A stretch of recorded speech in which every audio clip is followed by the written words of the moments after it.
Hey everybody. Hi. Fixing the mic.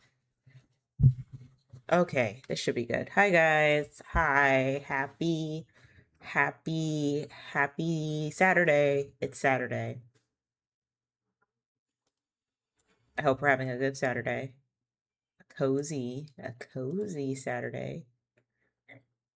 I don't know. I don't know if you can call things in the springtime because we're like full throttle into spring. Cozy. Um I will say today is the last day before we end daylight savings. So that means that the days will be a little bit longer. Oh, wait, no. Daylight savings starts. It starts tomorrow.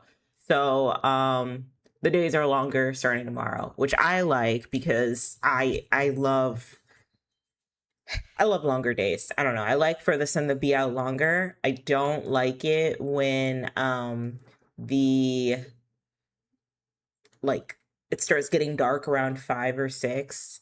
Coming from the northeast, it would even be worse up there when daylight savings time would end because at like 4 p.m. sometimes it would get pitch black dark. And then by the time it reached 6 p.m., like it was midnight black. Like I hated that.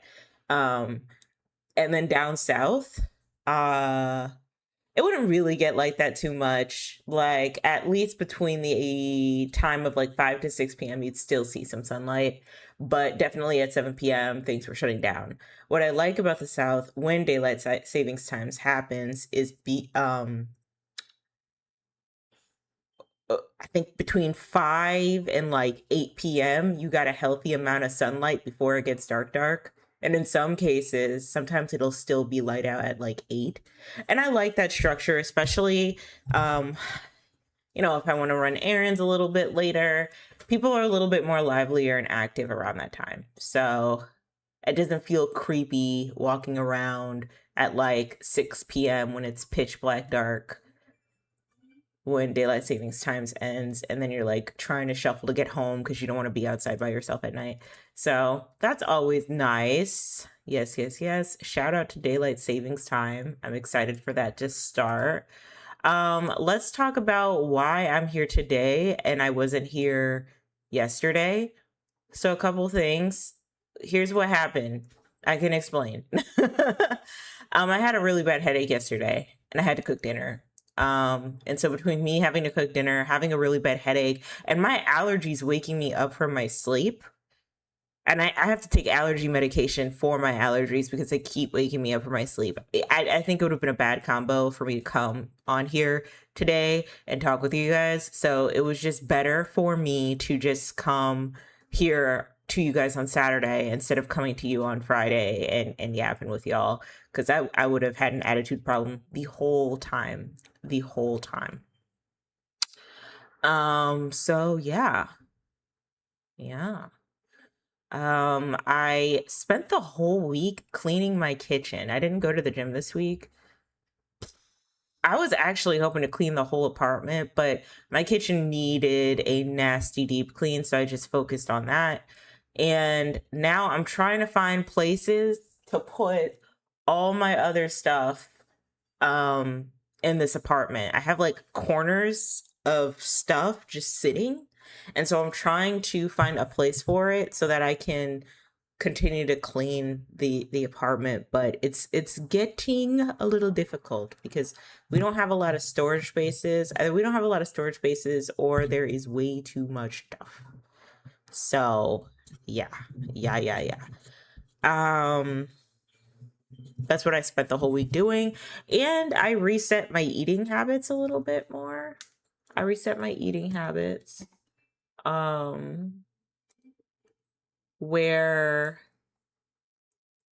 I am now just kind of focusing on eating the food I want to eat and not so much eating food that like, all right, I got to cut back on sugar, so I need to eat ground turkey and cucumbers all day. Like, you know what I mean?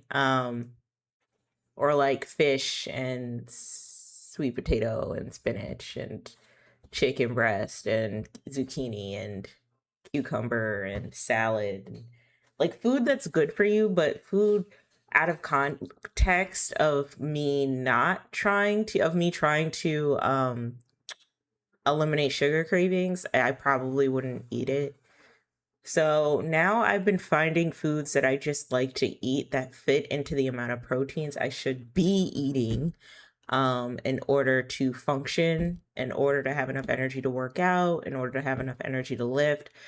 And this week it was a bit of an adapting phase, but I gotta say, I actually really, really like the food I'm eating. I do, I do, I do. I don't feel like I'm restricting myself, and that's always good. And I can't believe I'm saying this. And don't cancel me for saying this. Whoever here is out in the ether listening to me. But y'all, ChatGPT, if anything, it helps a lot with tracking macros and making meals like fit within your macros and your caloric intake, whether it be a deficit or a surplus. ChatGPT helps a lot with that. ChatGPT does their big one because back in the day and the era of the IG fitness model, I remember like paying someone $70 for a meal plan for like a fitness plan out in Texas somewhere. And the fitness plan sucked. And I don't even think anywhere in the fitness plan did it say like, oh, by the way, homie, make sure your digestion is A1. So you might want to take some like flaxseed water or digestion water in the morning, water with lemon in it, and also get a food scale. Not once was that told to me. Or let me step back. It wasn't that it wasn't told to me. I heard in passing, listening to different Instagram models, fitness models, they would say, yeah, you definitely need a food scale to track your macros. But I also think there were some like fitness people out there that because they don't see you, they don't see your body type, and you're just giving them your measurements, they're over here like over calculating what you need. Right now, I'm trying to eat 0.8 grams to the goal weight I want to be. So, of protein. So, if my goal weight is like 145, I would do 145 times 0.8. So, I'm not overdoing it with the protein. So, my body could get used to it. So, that would mean like 116 grams of protein. If my goal weight is like 175, then I would be eating like 140 grams of protein and so on and so forth. But I think back then, and even now, people are very much so like, no, you want to eat the gram of protein to your body weight. And right now, I don't mind my weight. Hi, James. I don't mind my body weight right now. I'm like 196. I weighed myself today. I'm 196. But I would like to be, I'd like to lose weight. I'd like to shred down. So I have my goal weight. So instead of doing the 1 gram of protein to my goal weight, I'm doing the 0.8 gram of protein to my goal weight. And that seems doable. It's also helpful that I am trying to eat whole organic food. Well, whole foods. I wouldn't say organic, but like I'm not trying to get my protein from like processed food sources, like over processed food sources. It never really does well for me.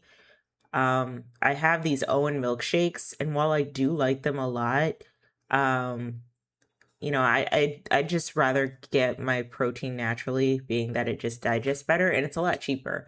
So yeah, that's what's been going on with me. I've been just eating sustainable meals for the past week or so. Yeah, starting on Monday, just to get right back on track. And it's been going very well for me. I also noticed a significant change in my skin too. And that's always nice. So, and another reason why I'm making sure I'm eating enough protein and I'm eating healthier again is because when I washed my hair last month, I found that my hair was weaker than usual and shedding a lot more. And so I really want to keep that under control. And the best way to do that is making sure the food that you're ingesting uh, gives you enough nutrients and enough health. So yeah, yeah, yeah. Um, I don't have many fleeting topics today.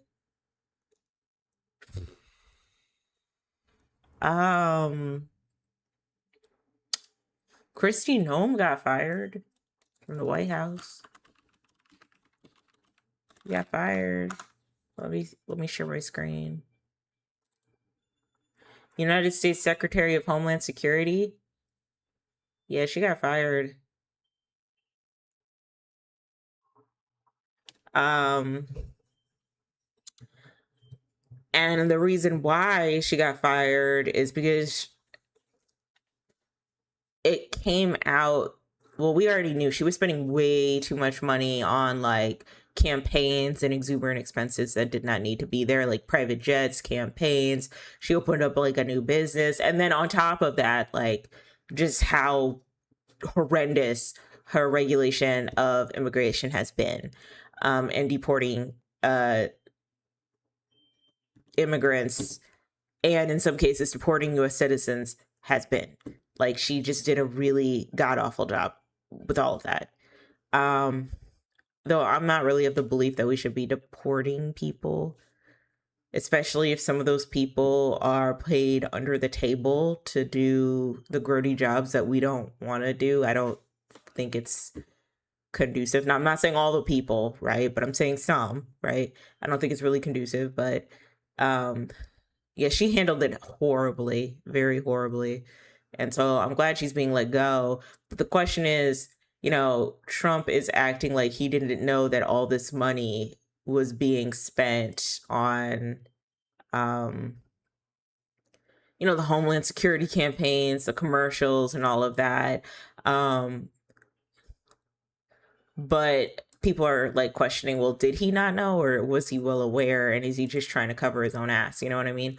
I don't know, but I'm not surprised she didn't handle this too well. I wonder if Pam Bondi's gonna get fired because they are chewing her. Congress is chewing her up in the Epstein hearing. She's 60 years old. She looks very good for her age. No, like I would have never thought this woman was 60. She looks great. Um, but yeah, they're eating her up. Child, they are eating her up. They are eating her up. And she's over here like, well, we need not focus on the trafficking of minor kids. We just need to focus. We need to tune into all the good that Trump has done. And it's like, okay, girl, sure. Sure.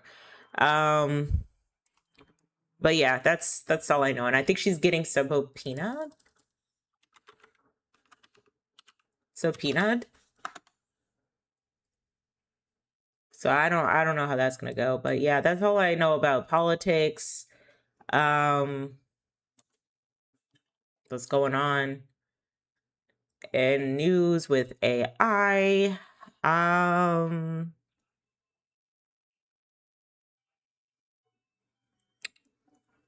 I haven't heard any new updates. Things that I've already known about artificial intelligence. And news about Cat's Eye, Manon is getting a lot of support, and I love to see that. I love to see and hear that. I'm glad. And I hope Hybe learns from this. Maybe they fire the whole entire management team, get a new management team, and maybe these labels will stop antagonizing these women of color and these Black women in these girl groups. So that's good. I like to see that. I do like to see that.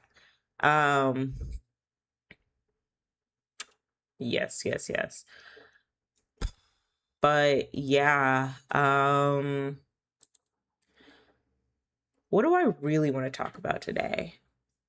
Ooh, maybe I could talk about gay stuff. Gay shit. I don't mean that in like a derogatory way, by the way. I mean that in like a genuine way. Because I think I want to rant about something. I've talked about this before about like straight women and queer people and just straight people, not even straight women, straight people in general, and how they act so oppressed, right? And I think it's safe enough for me to say that because I've been perceived as straight most of my life. People probably see me as straight right now, and I've only recently came out as like, you know what I mean? So like I don't like have so I don't really think and like when I say recently came out, like I'm comfortable talking about it right now. I knew for a while that I was probably bisexual, but like or queer or pansexual, but I didn't really want to put a label to it because sometimes, well, for me personally, it's, I don't know how to explain it. Like, I was so afraid that of how I'll be perceived by like my family and my friends and all that. Even though most of my friends are like very queer coded people, there are some very weird people. People get very, very weird when you say that you're like queer or gay or like maybe you pansexual, you know, any of the letters in the LGBTQ. People get really, really weird about it.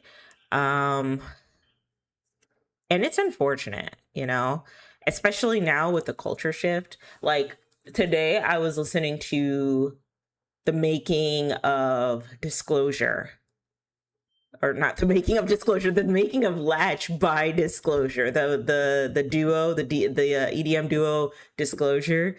First of all, Latch is an amazing song. That song aged beautifully. Okay. If you've ever listened to that song, the mixing, like if you want to listen to a song that like defines a decade, like of the 2010s, Latch should be in there. Disclosure's Latch, anything Disclosure came out with should be in there because it's so on brand to how like the 2010s felt. You know what I mean? Um, and so one like half the members of Latch, like one half of them, because it's a duo, went over how he produced the whole entire song and the voice layering. And I didn't even know Sam Smith was whispering. And I also didn't even know that that's like a popular technique that a lot of R&B artists do. They whisper and then they sing over their whispers. I thought that was so cool. And then like him chopping and screwing like an old R&B song. So in the song where it's like da, da, it's actually saying never. He just chopped and screwed it. Yeah, it was really interesting to listen to. But then I was listening to Sam Smith's voice in acapella, and oh my god, his voice is so beautiful, so rich and buttery. And then I started thinking about when Sam Smith finally let the world know that he was a gay man. Like we all knew he was gay, but he was like openly gay, kind of like the jokes when like Beyonce did like her Lemonade era and everyone was like, what, Beyonce's black? Because before then Beyonce wasn't talking about that stuff that much. She was just talking about, you know, being a single lady, girls running the world, and her man, her man, her man. You know, that's what she was talking about. Her man cheating on her, her man marrying her, wanting to be there for her man, her man, her man, her man. And girls also run the world. And if he liked it, then he should have put a ring on it. That, you know what I mean? But before then, she wasn't really talking about like, yeah, I'm actually black though. Like, you know, it didn't take until Lemonade and then after Lemonade Black is King that she actually started saying, well, no, I'm black. And people got very uncomfortable with that, especially with, you know, the current climate. That was around the time when Trump just became president, so things were a little weird and people were getting more and more bigoted and racist by the second. So I think her impact was valuable. Though I could critique her impact. Either way, the joke was Beyonce. We just found out Beyonce was black.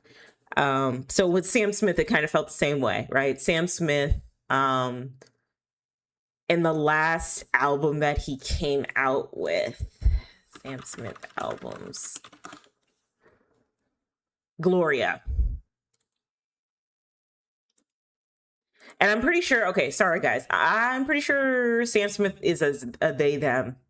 Sorry Sam, sorry Samuel, I apologize. Yeah, they just basically came out as like, hey, I'm like queer. And this was coming right off of Lil Nas X's Old Town Road.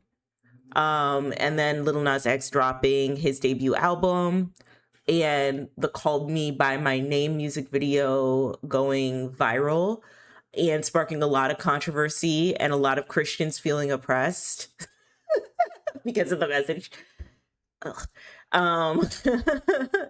But after that, Sam Smith came out, and then he did a song with Kim Petras called Unholy, and it had like this Moulin Rouge kind of vibe, right? I think about Sam Smith around this era, and I think about how we were just coming off of the culture shift of accepting queer people and having queer artists like be loud and proud about being gay and queer, you know? And how much of himself he felt like he had to hide to be like straight, like to be accepted by straight audiences, right? Like, look at this album cover here.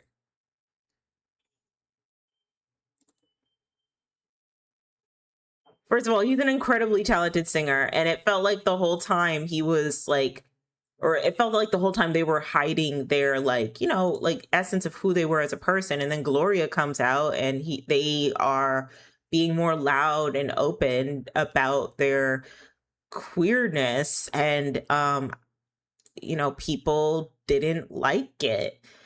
They also came out with that controversial Grammy performance with Kim Petras, which kind of played off of the Satanic Panic. And again, Christians were like, this is awful. How dare they mock us? You know what I mean? And I could care less how Christians feel about being mocked, because they mock people every day. They're the biggest bullies. No hate like Christian love. But I will say this performance was kind of weak. I like my Satanic Panics to have a message, you know? So you just coming on stage with Satan horns and a top hat is kind of weak in comparison to Lil Nas X's Call Me By Your Name, actually telling a narrative of how the church has persecuted and treated Christians. You know what I mean? Or treated gay people, you know? Either way, the song was good. I liked it. And I'm glad that Sam had his moment, or their moment, excuse me. And I'm glad Sam was able to really come out and be the person they wanted to always be, but felt like they could never do because that's not going to sell records. It's almost like, you know how like Luther Vandross, talking about R&B real quick, like Luther Vandross was gay. I didn't even know Luther Vandross was gay.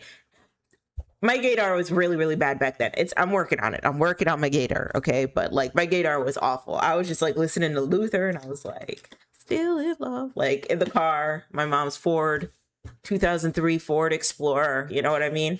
But it was like, if Luther really did come out as like gay or queer, especially in that time, it would definitely impact his sales. And so with the same with Sam, I felt like as soon as Sam came out along that time in that culture where being gay and being queer was like okay and accepted, I felt like when Gloria came out, it did not perform well, because they were more loud and open about who they were as a person, with their queerness, and they wanted to show that side of themselves. And I don't know, it's just very interesting to see how aggressive the culture shift like went from being very open and accepting to being of LGBTQ and queer people to being very closed off and having these very like distinctive, hyper specific, almost like borderline exhausting conversations about like what is man supposed to do and what is woman supposed to do. You know, it's just annoying. And I'd even argue during the whole gender war conversations, the back and forth of what man is supposed to do and what woman's supposed to do, I think that's what really made me come to terms with like, okay, like I'm like queer, like for real. Look at this picture of Sam Smith. Look at this album, Sam Smith Diva Boy. He looks so pretty. They look so pretty. Sorry, Sam. They look so pretty. um Aw. Yeah, but Sam definitely had to like cosplay or like not put his queerness at the forefront of their career. You know what I mean? Um, Sam, don't cancel me for not getting her pronouns correctly. What are Sam Smith's pronouns? 2025. I'm gonna look up his pronouns real quick. Are they them? Okay, I'm so sorry, Sam. Sam, if you see this in the future, I apologize. Sorry. But see what I mean? Like, you look at these pictures and they look so much happier now. And I remember online seeing people just rake Sam Smith through the mud for just coming out and being themselves. And like, anyway, going back to the gender war conversations, right? That's what really set up for me coming to terms with my with my queerness. Like, I think that's what did it, because it was the way it snuck in was very very like nefarious. I always talk about this. It started with self-care, and then the algorithm just kept feeding me things on how to be more feminine. And I'm like, queen, I'm trying to smell good. I'm not trying to like, I feel feminine enough, thank you, right? And then it started to be very rigid. And then it started to be like, you know, a woman's like utmost femininity is if she is able to be in her submissive towards a man. And I was just like, oh no, girl, no, I can't do this. I can't do this. And a man needs to be a man and be emotionless. And like, I don't know, the construct of gender, especially like for men and women in westernized culture under patriarchy, is so contradictory. It's just contradictory. And what's sad is that you can see it in real time, the structure and system of patriarchy like crumbling because of how contradictory it is. Telling men that they need to be emotionless alpha masculine males, right? And then in the same breath getting mad that said man is emotionless, not able to show any form of empathy whatsoever, when you've literally beat into him, whether it be physical or verbally, that, you know, they can't showcase any form of emotion. That if they do showcase an emotion, this is how you do it. This is the manly way to do it, right? And then when they lash out in that way and it goes too far, we turn around at them and be like, why are you being this savage beast like of a man, right? And the same goes for women too. Like, they're like, we villainize women under the patriarchy who follow all the rules, and in the same breath we also villainize the women under patriarchy who don't follow the rules. And you can never win for losing. It's like you're climbing up a slippery slope, like it's gonna keep coming down while you keep trying to climb up and look for male validation. At a young age, young girls are taught to validate the acceptance of men. Like, we're groomed into that. We're groomed into learning about how to validate men's feelings, thoughts, and emotions. Some of the stores that we shopped at as young girls were made in the mind of or the mind for male validation. And then we're sent off into the world, become grown women, and we're inherently punished for that. We're punished if we decide to terminate a pregnancy that we don't want, and then we're also punished if we thug it out in the pregnancy and we were a single parent. We can never win for losing. We constantly tell women stop being emotional and hysterical, but then in the same breath demand their emotional labor, that demand them to do emotional labor to regulate their families and their household. Like, it's just crazy, you know what I mean? And then if you don't have a family or a household, you are a bitter, angry woman, and you're going to be a single cat lady with nothing fulfilling in your life, because the main purpose of your life as a woman is to keep producing babies. Why? Because we need to keep the patriarchy running. That's why we need more workers. Okay. It's never been about that's your birthright and that's what we do. It's always been about like, we have to keep the system running. So I personally saw through a lot of this stuff. I kept asking a lot of questions about, well, why does man have to do this and why does woman have to do this and why are we okay with that? I thought that the trad wife propaganda was weird and creepy and incredibly dangerous. I even thought that like hyper specific gender war content like the sprinkle sprinkle and the pink pill movement and the Kevin Samuels and the red pill movement, I thought all, and Andrew Tate, all that nonsense was harmful to young boys and young girls and grown men and grown women, you know?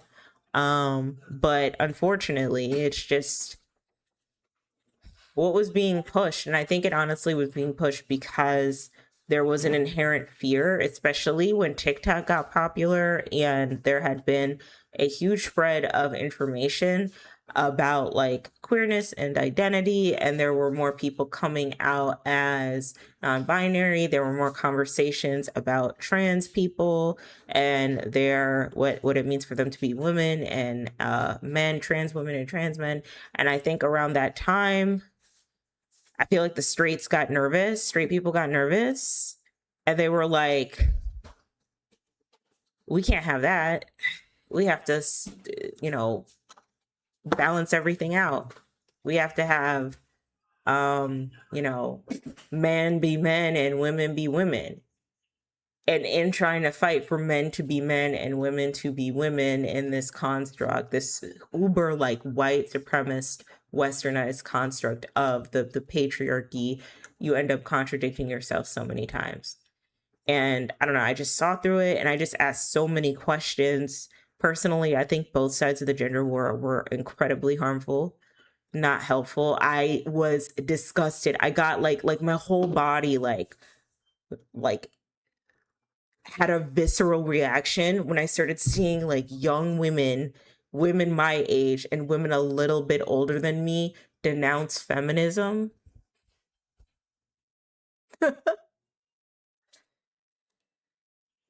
Like denounce feminism and then get the whole entire definition wrong. Just get it all the way wrong. Like you can tell, even like some folks pulling up Bell Hooks books to explain why they're no longer a feminist. And I was just like,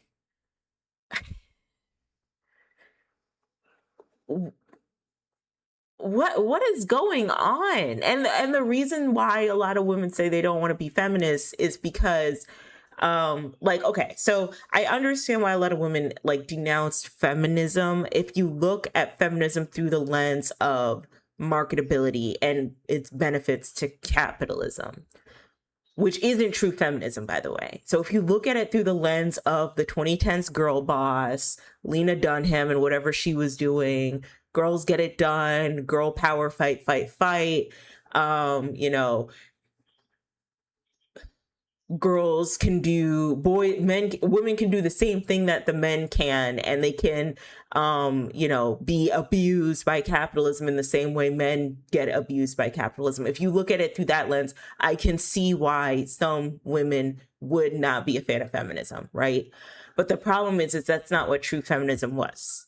True feminism was never supposed to be the marketable, yeah, girl, go and girl boss your way to the top of that corporate job that is exploiting you of time and resources and isn't paying you your worth in the same way it's done to men for years, right? Yeah, girl, you can also do that and get married and have a husband and raise kids and run a household. Like, and so people, especially like I would say millennials and Gen Z, we looked at that and we were like, oh, that's not fun. I don't want to do that anymore. I want to take a rest. I want to be at ease. I want to live a soft girl life. Enter soft girl era, black girl luxury, quiet luxury, conversations about gender and hypergamy and all of that, right? But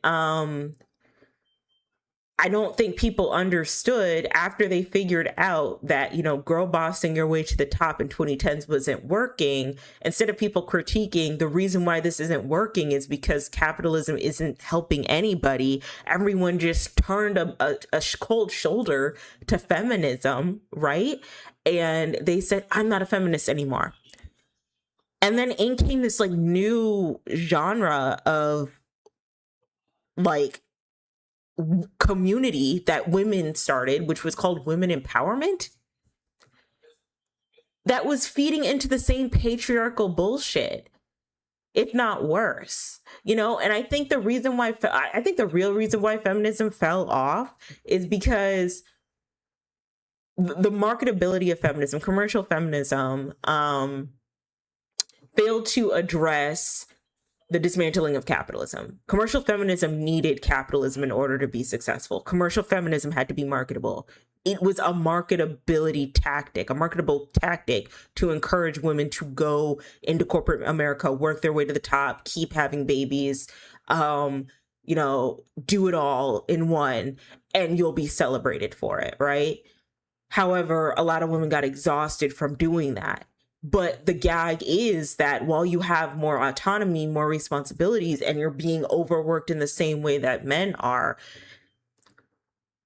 the flip side isn't for you to be a stay-at-home trad wife.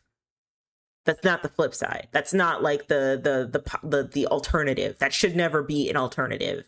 Your grandmas, your mothers, your great grandmas had no choice but to be a stay-at-home housewife, because they didn't have financial autonomy. That's why they could not divorce your great grandfather or your father or your grandfather. That's why grandma had to thug it out with grandpa. She did not have a choice. She did not have those resources. Women weren't allowed to have credit cards until like the 70s. And then also women were not allowed to divorce for quite some time. And if they did, it was strongly discouraged. Like you were a social pariah if you did that. There was horizontal policing of how the patriarchy was supposed to be ran amongst other women in that time, which is so harmful. And so when I started hearing a bunch of women say, you know what, I'm no longer a feminist, I don't identify with feminism, they don't do anything, I heard a lot of women angry and upset at the fact that they relied on marketable commercial feminism to help them out, when we all know as soon as a movement gets commodified and commercialized, it immediately starts to dismantle. I mean, look at Red Pill right now. Red Pill is like done. Red Pill is done. It should have been done a long time ago. But as soon as those white moms found this bald, receding chin, multiracial, weird accent having man on every single podcast talking about what women should and should not be doing and what women ought to be doing, and talking about abusing women and having his own little trafficking ring out in Romania. As soon as the white women found out, oh, he would jail. Like, not jail, like literally, like because of his crimes, he was persecuted. And I don't think they charged him, unfortunately. Or he was under house arrest for his charges, but they also were because he was found out by middle American white women, the same white women that like commercial feminism was probably sold to. Yeah, they made sure that he didn't have much of a media presence. They made sure of it. Absolutely. Absolutely. And it was so eerie and creepy to see some men just like latch onto what this guy is saying because they like his message. You like the message of a criminal? You like the message of a man who enjoys trafficking underage girls? Man, oh my god. I don't know what I'd do if my partner was like that. We wouldn't be together. We would not be together. But like so many relationships have ended off of dudes just listening to complete assholes take their money, you know what I mean? And tell them a bunch of lies. And so we have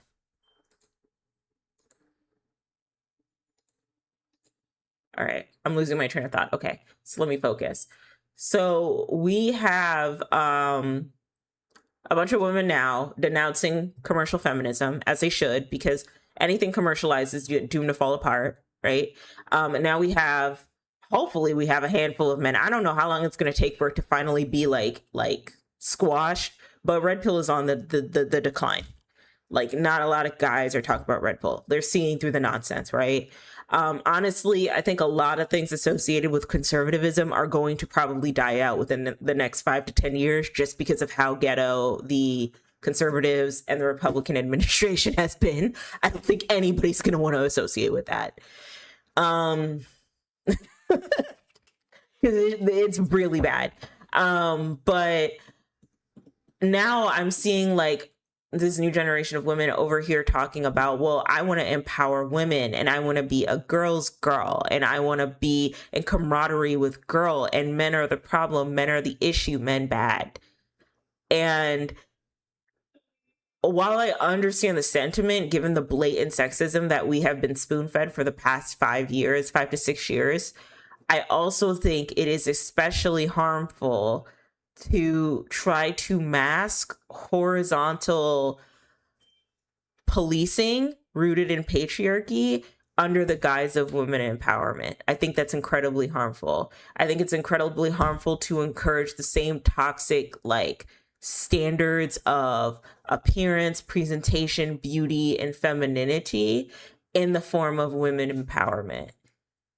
You know what I mean? A good example is when the Sabrina Carpenter, when she was like on her knees in that album. I didn't think it was that bad. I didn't think it was that controversial. I've seen far worse.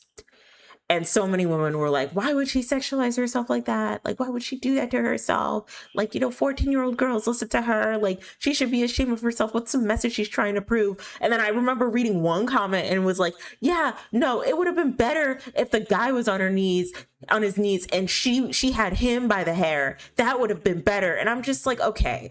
Like, that's not any better. Like, it's basically the same thing. All right. Like, then we started having conversations circling around purity culture and like, why is everything so over specialized? Like, I just don't feel comfortable. I would look at pole dancing videos and people would say, I hate the fact that pole dancing is so over specialized. And it's like, it's a sensual dance. What's wrong with that? What is wrong with that? Like, it's okay. Like, why are you so afraid of smacks? Why are you so afraid? And I don't know. I think where commercial feminism failed is it failed in tackling very introspective and intersectional conversations about like womanhood and femininity. And then also when conversations started coming up about trans women and non-binary people, I also think that just like the system of capitalism as a whole and the people running it got a little scared because we need we kind of need patriarchy, or not. We don't need patriarchy, but they need patriarchy in order to run the system and the way it runs. They need men to think that they are the one and only leaders because it's their birthright, because of what's in between their legs, that women's only task in life is to service that of a man and then birth out babies, and that babies need to be groomed into the same system and contribute to the system so that the higher ups can obtain more money and resources. And I don't know, I say that because there's been like a lot of infighting between like lower class people, right? People who are like not like the uber elite, right? Like we're all just finger pointing at each other, attacking each other left and right. And we're never asking the questions, especially with the gender conversations. And we're never, ever really asking the questions of what, like, why are things so difficult for the both of us and who's at the cause of it?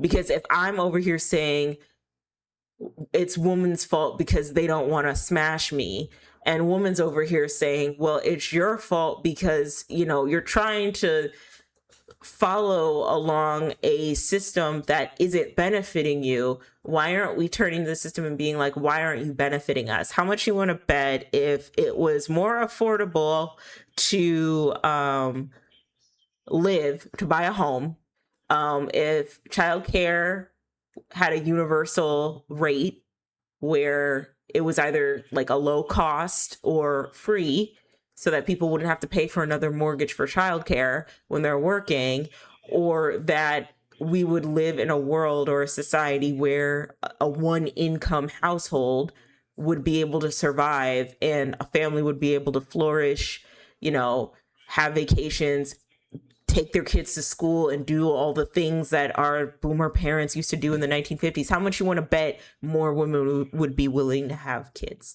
and more men would feel like more fulfilled? Because there would be no need for them to be bitter and angry if they can actually work, you know? What's sad is now that the real issue isn't like men and women, right? It's a very human issue, and it's a very us versus them. Wealthy people are hoarding a lot of money and resources and making it very difficult for the average everyday American citizen to exist and to get by. I'm 31 right now. I'm going to be 32 this year. I don't know when I'm going to be able to buy a house, and I don't even know if I really want a house because of just how ridiculous the housing rate is. The job market is broken because these big, huge companies that a bunch of other companies follow suit with, they lay off their workforce. Everybody follows suit. Google, Amazon, Facebook, they all lay off their workforce. All the smaller companies lay off their workforce. The tariffs are messed up because we allowed for a greedy buffoon of a man to run things and throw temper tantrums. So now a lot of people are laying off folks because they just don't know what profit's going to look like in the next couple of months, let alone years. So they're just laying people off, girl. They're just laying people off. So people making like an earnest and honest living is not it's not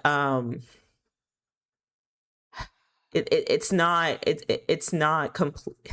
What's the word I'm trying to say? It's not guaranteed. That's what I'm trying to say.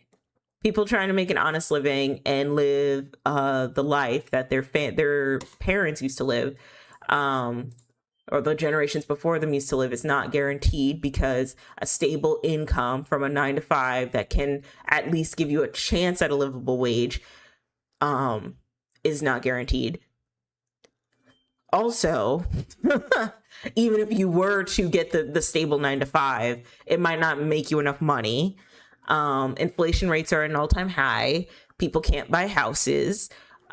People can't buy groceries. People are using credit cards in order to stay afloat. And then childcare is running up a whole mortgage payment as well. And so people are surviving, they're not thriving. And when you're in an environment where people are not thriving,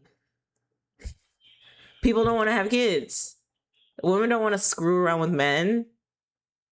And God, I don't want to shit on men for a minute, but like most men are just so dense and not realizing that women don't want to screw around with them because they keep protecting a system that doesn't even help them to begin with. They keep protecting patriarchy and it doesn't help them. And you know, I get that it's like groomed into them at a young age. Like I get that, but at some point you gotta have a real conversation with yourself.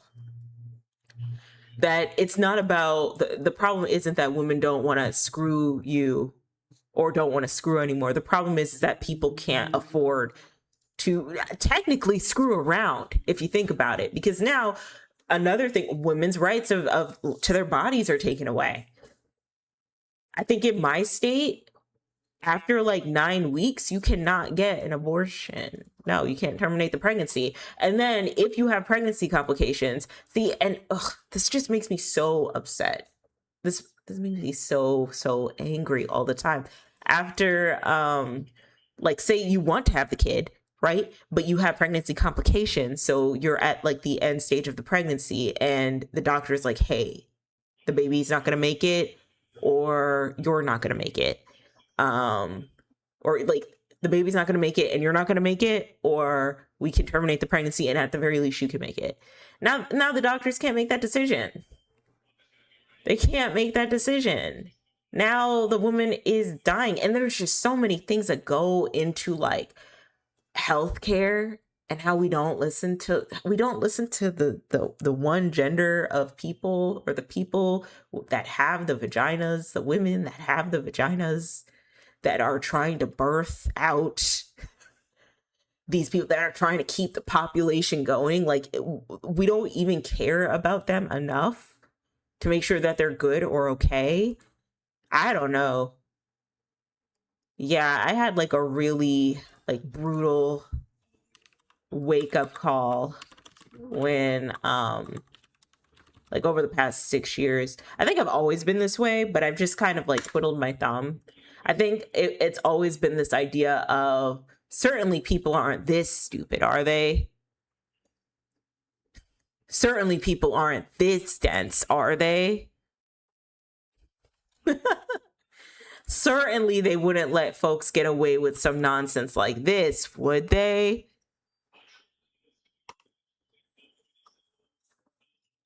I don't know. I don't know.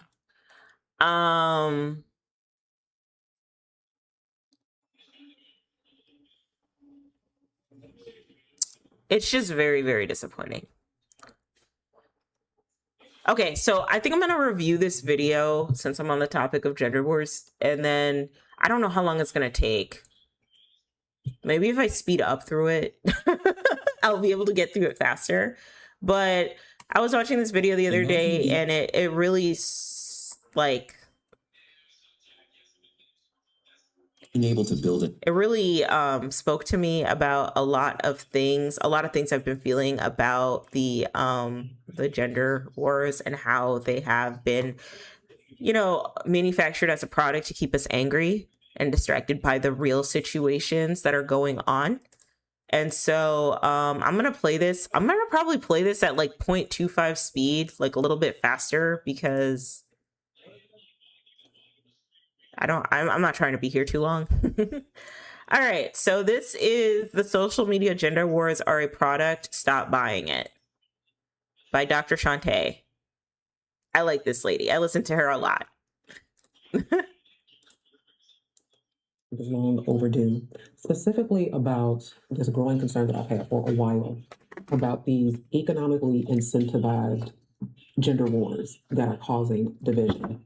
Show of hands, how many of you in the course of a week open up social media, YouTube, TikTok, and see some hot take about all the things that are wrong with men and all the things that are wrong with women? Exactly, every single week. And the thing is that these are a psyop. Okay, this is a psychological manipulation. And I have all my notes here, but algorithms amplify outrage. Anger is a moneymaker. Okay, anger is a moneymaker. And there are a lot of creators who are monetizing resentment, that are manipulating pain points and profiting from hate and division and leaning into grievance. Okay, grievance is extremely profitable. Okay, so I'm going to pause here. I agree. I've noticed that in social media for the past, I want to say decade or so. So since 2016, social media has been able to run off of outrage and anger. It's a feedback loop. It keeps people engaging with the product. The product is social media. The product is Instagram. The product is Facebook. And the purpose of the product is to keep you on there as long as possible, no matter what it takes. If you have low self-esteem and you're insecure about yourself and you see your favorite Instagram influencer out here going to a nice trip over in Cabo somewhere, Tulum, you're going to get, jealous or insecure, but you're still going to watch them anyway because it's that instant gratification. It's that you wanting to live vicariously through their life. As far as like grievance and resentment goes, if you keep watching content that like outrages you and confirms your bias, for example, if you're watching a video that says that pigs are awful, disgusting creatures, and that's your bias that you've confirmed since you were a little kid. I don't know, maybe you were at a farm and a pig like hurt you or something. And so now you're watching a bunch of content about like pigs. Now the algorithm is feeding you a bunch of content about pigs and how pigs are awful creatures. And now you're getting spoon fed a bunch of propaganda about how pigs are terrible, not knowing that you're even in your own bubble of grievance, that you are not making the effort, nor do you want to make the effort to explore outside of your own bubble of pig bigotry, that you're comfortable in this bubble that you're in that's confirming your bias. And that bias that's being confirmed is being fed to you through a feedback loop. I would argue the same thing goes with gender, especially seeing how the male gender wars started. The manosphere kind of took place and got really popular in the late 2010s, early 2020s. It's definitely a feedback loop of confirming a bias of what men already feel, not showing any facts of what's actually like really going on. So yeah, I agree. So the reason why I call myself Dr. Shante is because I haven't earned a doctorate. I have many degrees, but the one that is relevant to this particular conversation that we're having today is that I have a doctoral degree in curriculum and social inquiry. What does that mean? It means that I spent years studying the way we educate people in the classroom and outside of the classroom, the ways that education can be used to liberate people and ways that education can be used to suppress and to oppress people. And a lot of what we are seeing on social media, on YouTube, and so many other platforms about gender, okay, is being weaponized, economically incentivized, it's being monetized, and it's leaving our society broken. It is leaving us distrustful of one another. It is leaving us fractured. And this is not about romantic relationships per se. It's about social fragmentation. It is about the ways that people profit in times of war rather than in times of peace, because peace isn't sexy. Peace doesn't sell. Peace is boring. And so people amplify outrage to the detriment of us all. And I'm going to show you exactly how that happens and what we can do about it. Keep watching. So I also agree with her in that as well. I have noticed when things are going very peaceful,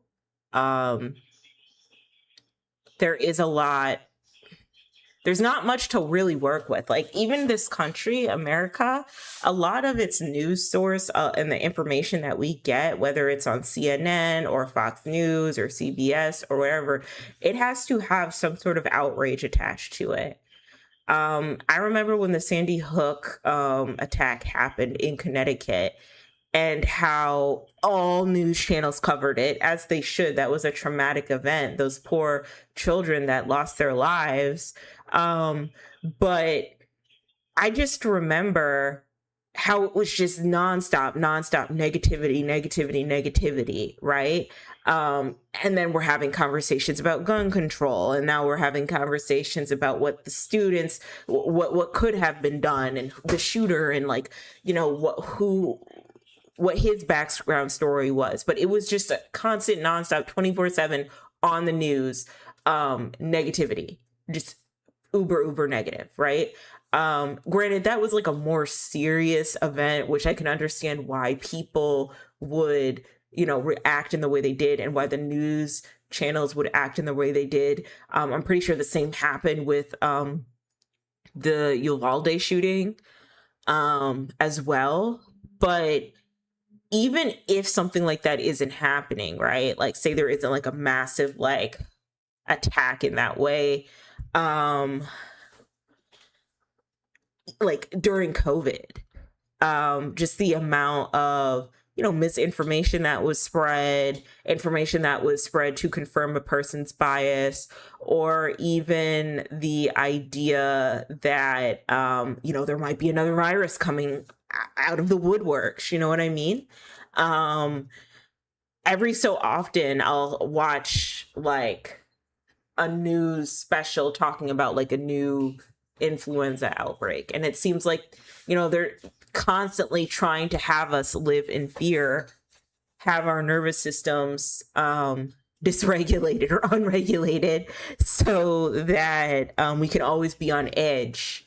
And I feel like, at least at the very least, our country does this, America does this, so that we are more receptive to the feedback loop within the bubble and the agenda that they want to push. uh 9/11 is also another example of this as well. When 9/11 happened, granted that was also like a really huge, like horrendous moment, but what happened after 9/11 and the propaganda that happened after 9/11 to encourage us to invade the Middle East, you know meanwhile, the places that we are invading aren't even in direct connection to, like, from what I understand, Saudi Arabians were the terrorists that struck the World Trade Center. um it wasn't Afghanistan, and at some points Osama bin Laden wasn't even in Afghanistan. You know what I mean? But we're in Afghanistan anyway, because we need to defeat the war on terror. I don't know. It was just weird. Oh. So the thing that I want you to keep in mind, the tape that I want you to have running in the back of your mind throughout this whole conversation is who benefits from men and women being at odds with one another? Who benefits from men and women being at each other's throats? And the answer is actually more than one person. So let's do a little bit of background. How did we start here?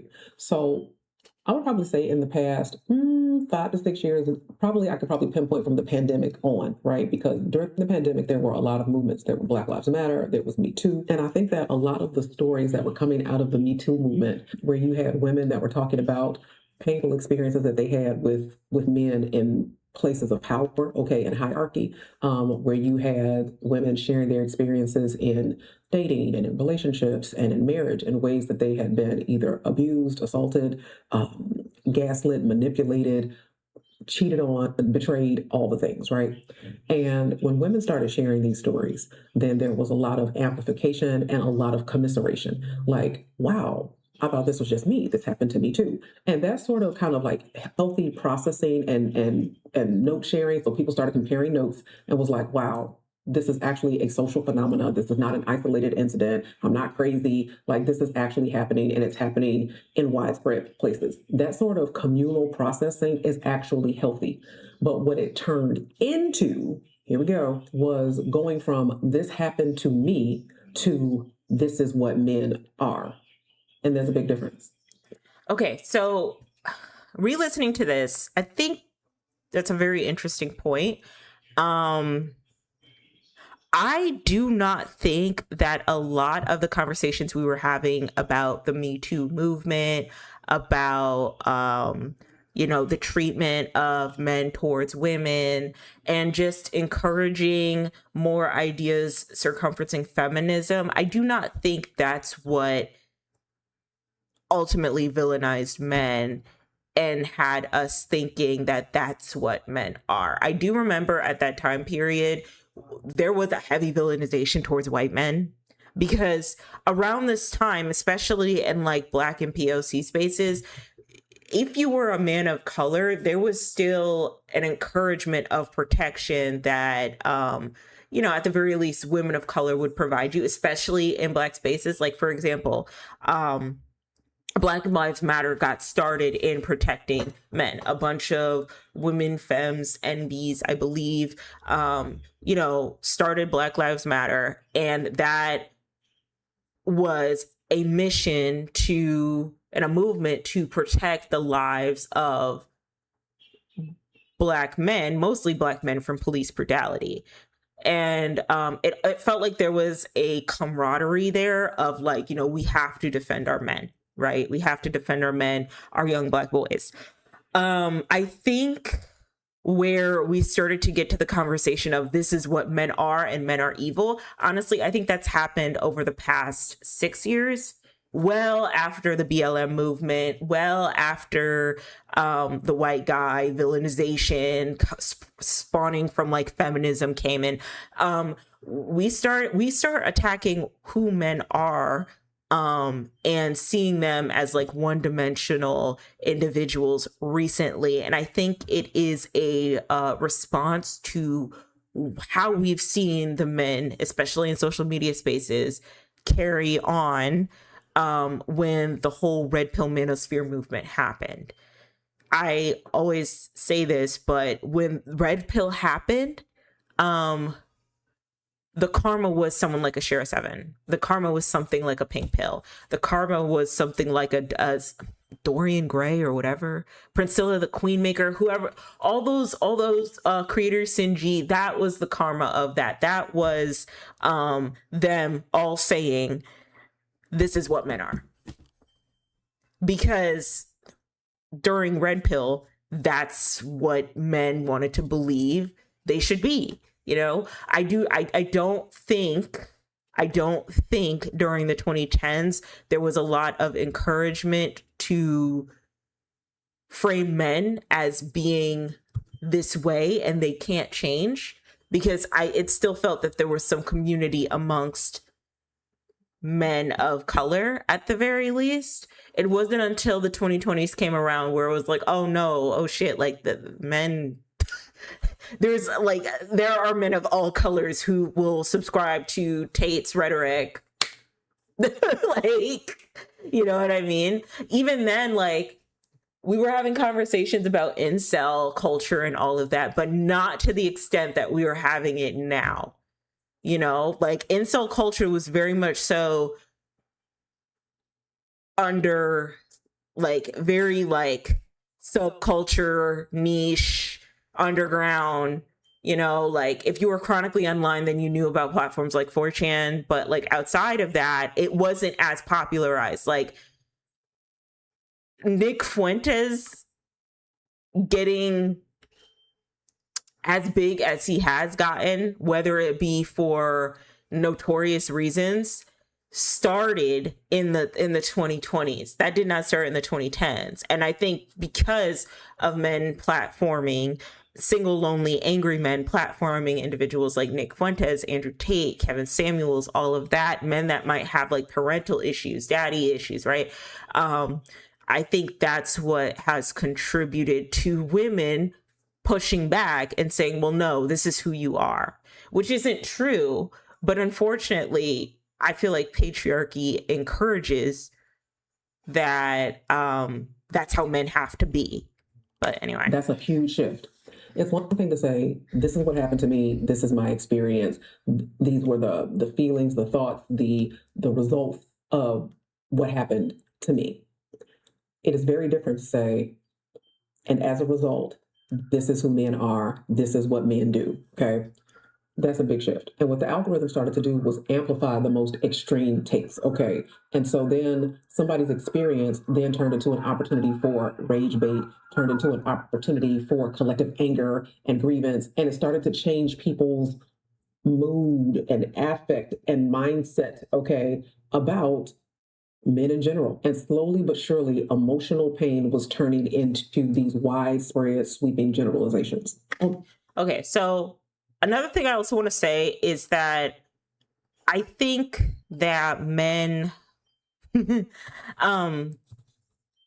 I also think there are radicalized takes out there that have caused for women to have sweeping generalizations. I do agree, but I also think that this is patriarchy as a whole, like the way I see patriarchy, right, in the system, um, is that if there aren't men blatantly going with patriarchy and being as misogynistic as they can while aligning with it, there are men that are complacent in the construct of patriarchy because they know at the very least they can have some privilege or some camaraderie from doing so.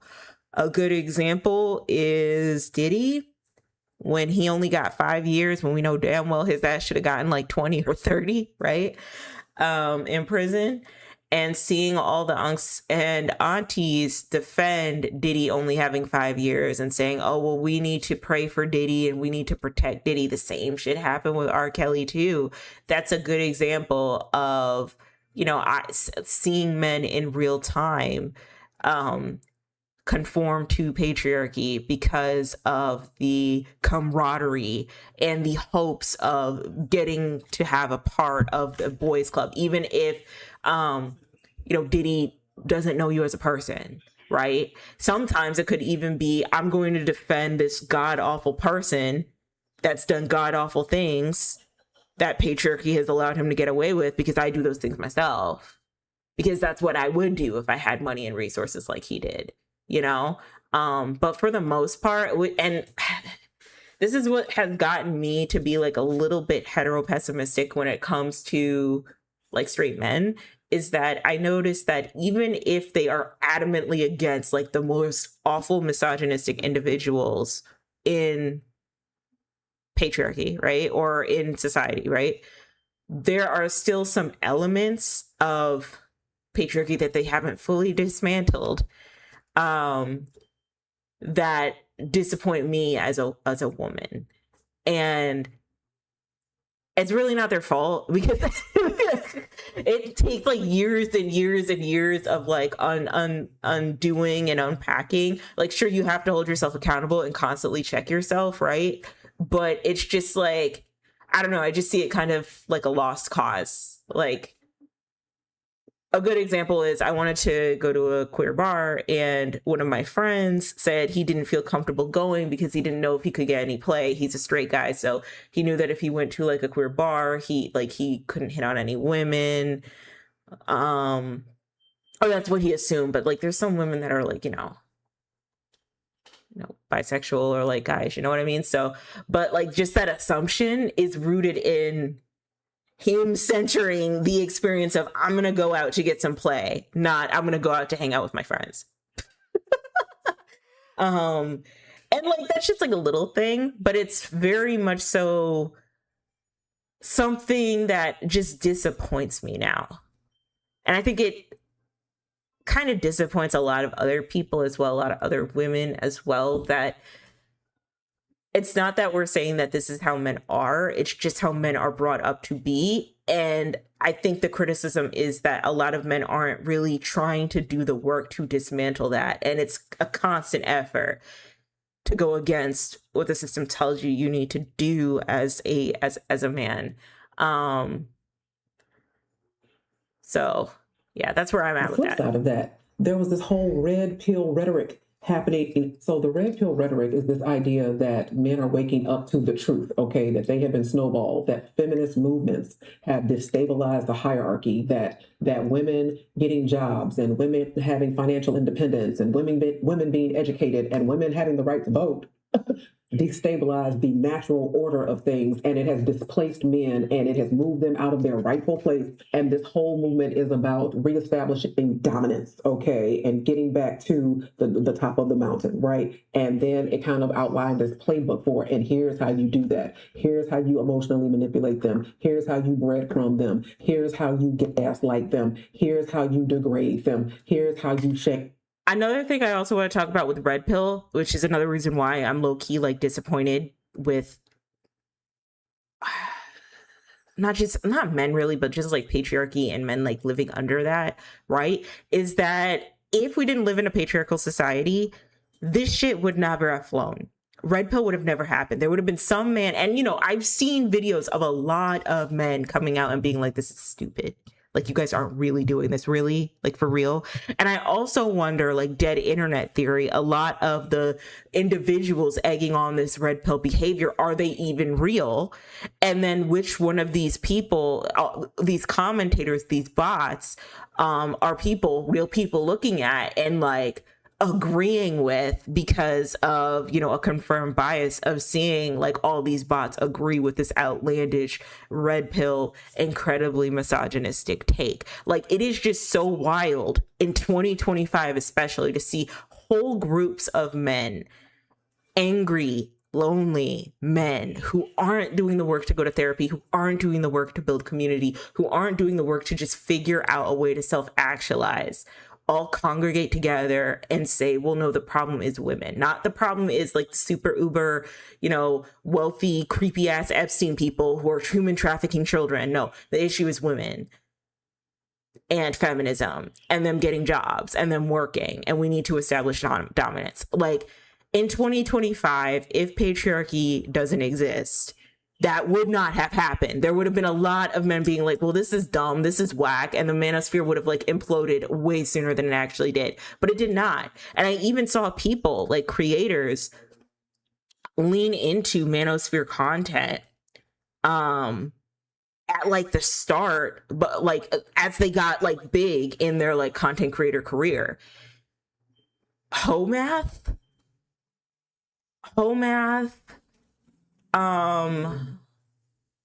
let me show you guys. No, I'm not going to show you Homath, but there was this content creator called Homath, basically talking about the 7 levels of life, right? Like the seven levels of thinking and perception or whatever. He had levels of how people are, right? And that was interesting. It was very unbiased. It was very like, this is how people are, not man versus woman, none of that dumb shit, right? That was like 3 years ago that I saw that video, and I was like, oh, this isn't that bad. I kind of like this. Yeah, this is funny, goofy. I like the stick figure drawings.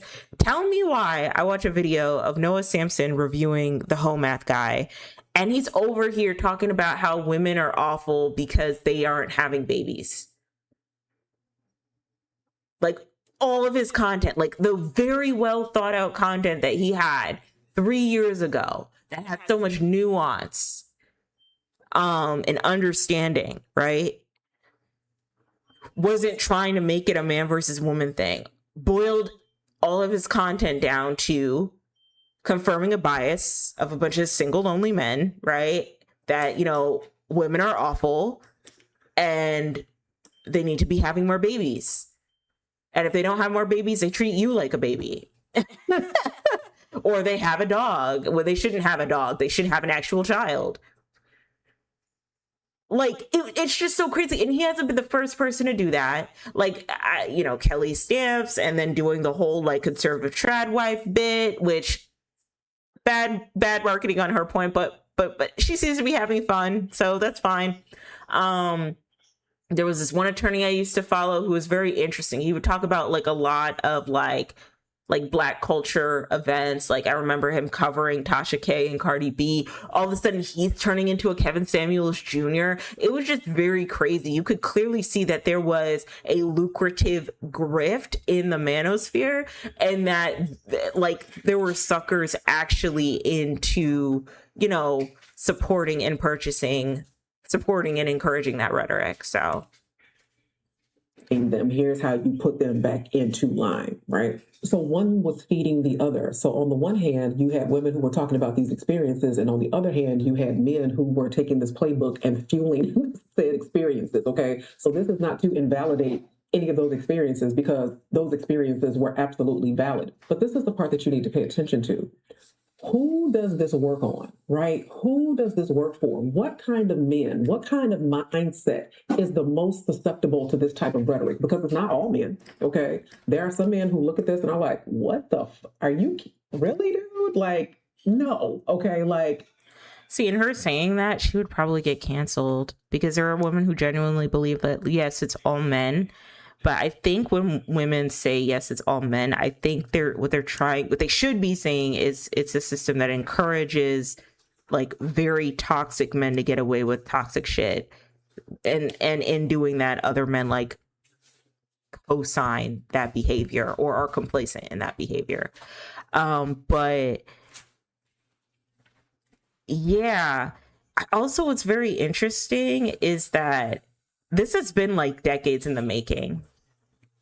Like it didn't just like the manosphere didn't just sprout out of nowhere. It spurred from a lot of angry men on the internet congregating. It started with things like, it didn't even start with things like Gamergate, because there was always like angry single men not understanding why they can't get any play, existing since the internet, like since the dawn of time really, but like the internet allowed them to build community.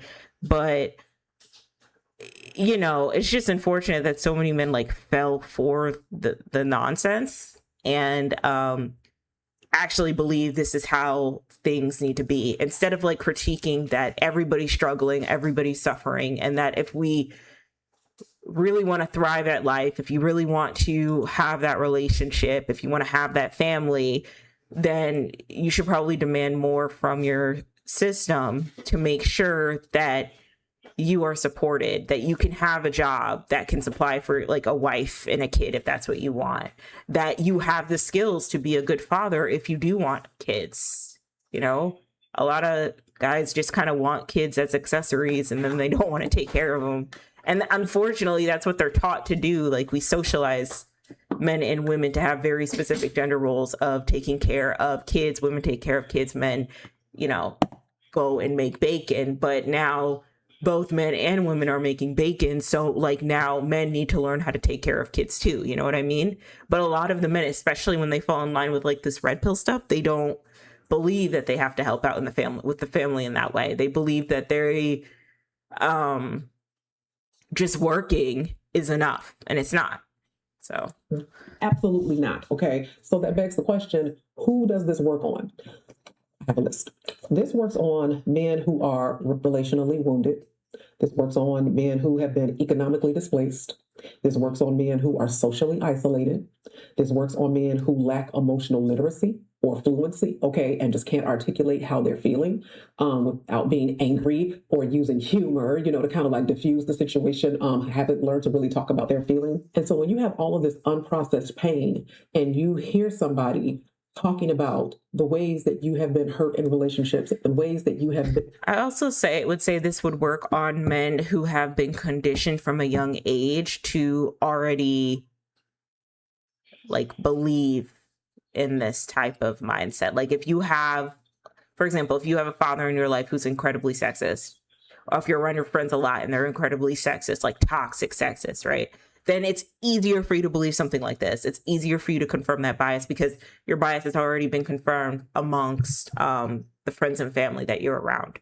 Been wounded in relationships and ways that you are struggling as a man to make the kind of money, or you know how college is not really for you, and the reason why you didn't do well there, it was, you know, displacing all of this blame.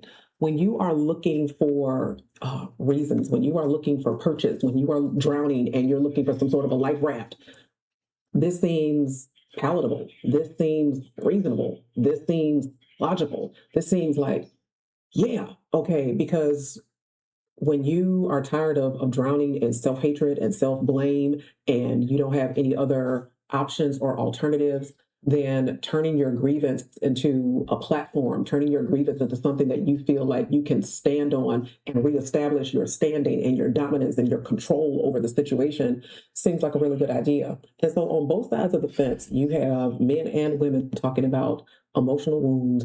You have men and women talking about relational wounds. And in both cases, it went from this is my pain, this is my story, this is my experience, to this is who is to blame, and this is who men are, and this is who women are, and this is why you feel the way you feel. And it has escalated ever since in this fisticuffs that has lasted much longer than it should have. So I also want to add that in us pointing horizontally to each other, like pointing at each gender, right? We're forgetting to acknowledge that like the real issue is classism. That's like the real issue. The issue isn't that, like, if people, like I said, if people had more than enough money, like their jobs paid enough for them to buy a house, go on a couple vacations, live in a stable one income household, right? I'm pretty sure we would not be having a lot of these issues. If there was enough maternal leave and paternal leave for, people who just have babies, who have just had babies, right? Like, I think they do that in Denmark where, the dad and the mom get to stay home and raise the baby for like a year or a year and a half.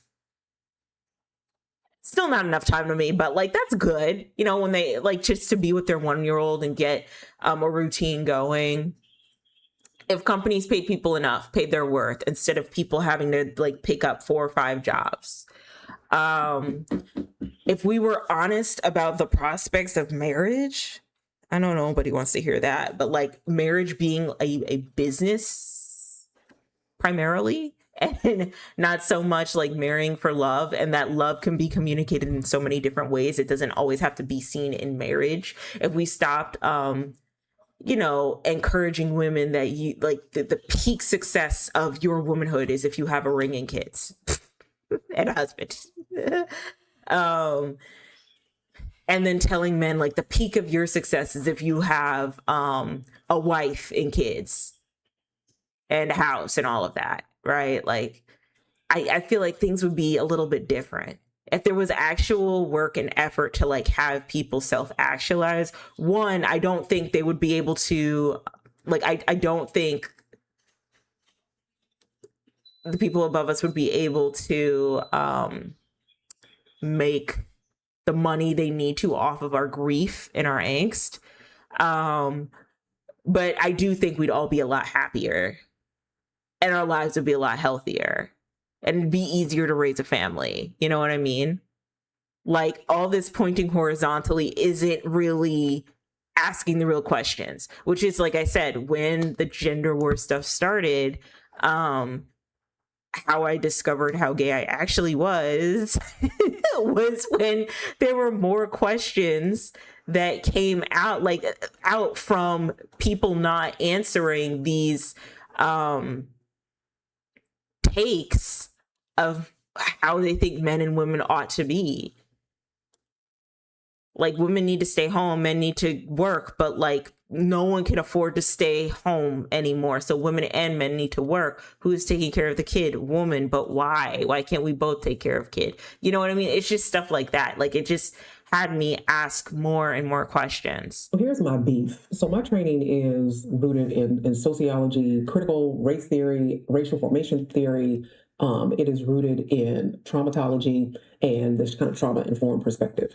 And sociology, and this is very broadly speaking, sociology tends to tell you what, and psychology tends to tell you why, right? So I think that the sociological, the qualitative pieces of this, the anecdotal pieces of this, the stories, okay, and then when people tell their stories, you can disaggregate the data and you can pull out certain themes and patterns, right? But the problem is that people went from that qualitative piece to this interpretive analysis piece and started getting into the psyche, because this is why men do what they do. And I think that's the part that I quibble with, because here's the thing. You can be in a relationship and somebody can tell you, I don't want to do this anymore. I don't want to be with you anymore. And it's hurtful. It's like, what? I thought we had a good thing going. I thought we loved each other. Why are you doing this? And they'll say, I need space. That's the answer they will give. I need space. But I need space could mean a wound that I have buried has been triggered. A wound that I have not processed is interfering with my ability to continue in harmony with you, right? But they may not have the language for that. They may not have the emotional fluency for that. They may not have the vocabulary to name that experience. You know, most of us don't walk around with a copy of the DSM-4 and say, here's what's going on here, right? Or don't have access to the resources or support systems to be able to process this in a healthy way. They just know, I can't do this anymore. I need space. Boom. And people will go online and say, what that's really about is, when they don't even know what it's really about. So how can you? Okay, it's like all of a sudden we put on these. Yeah, I have to agree with her in that. Hold on, let me let her finish. Agnostic hats, and there's no, in these gender war conversations, there's no depth, there's no research, there's no nuance. You know, we hop on these pop psychological trains, and we look for labels like, it's avoidance, it's attachment issues, it's neurodivergence, it's neurospicy, without having any real intellectual grounding for any of it. It's just like, this sounded good, this sounded about right, and so now I'm going to take this and run with it. And my thing is that if we're going to have these, okay, so to piggyback off of that, I've also noticed that this has contributed a lot to like anti-intellectualism as well. Not everybody with a microphone knows what they're talking about, myself included. There's some things I just don't know what I'm talking about. And I do my best to acknowledge when I'm loud and wrong, and I encourage you to let me know when I'm loud and wrong, as long as we're respectful about it. But there has been, over the past decade, a lot of anti-intellectualism going on, which is why a lot of people feel like they are experts in sociological, psychological behaviors, even though they do not have the credentials to show for that. And then when you have someone who has the credentials, it's like, depending on the platform that an anti-intellectual individual has, it's like, well, what do you know? What do you know? You don't know what you're talking about, right? Like, and then you got your whole fan base behind you, rallying behind, being like, yeah, they don't know what they're talking about. They're not intelligent. You know, I know what I know because this happened to me. This is my experience. And I watched a handful of TikTok videos to confirm that this experience is valid, right? I didn't actually go to school, do the studying. I'm not a therapist. I'm not a psychiatrist. I'm not a psychologist. I'm not a professional sociologist. I don't have work experience in that. But because I watched these handful of TikTok videos and it confirmed how I feel about the situation, this must be what's going on in this other situation that has nothing to do with me, you know? And I think that's very harmful. I think that people are more than willing to believe an individual who has enough conviction and a podcast mic than an actual, like, educated, degree owning person that just comes online and just says, this is what it is. And the reason why we're willing to believe the person who speaks loud enough and with enough conviction with the podcast mic is probably because they're confirming what we already think about the situation, but also because, you know, maybe they just sound convincing enough. Maybe they just sound convincing enough. And with them sounding convincing enough, you automatically start picking up on like a lot of the rhetoric that they are talking about without actually checking whether that rhetoric is correct or whether that way of thinking is accurate. You know, there are some content creators I love to death because of just how well educated and well versed they can explain their takes on certain pop culture moments, that it's not so much about let me add my input or my commentary on this specific moment because that's how I feel. It's like, no, bitch, I actually have the degrees and I read this book here and I read this excerpt here and this is why and then this is the conclusion I came to with all the research I've had. I also want to add that some people will extrapolate research bits or they won't read the articles in completion. We're not reading as much as we should anymore, guys.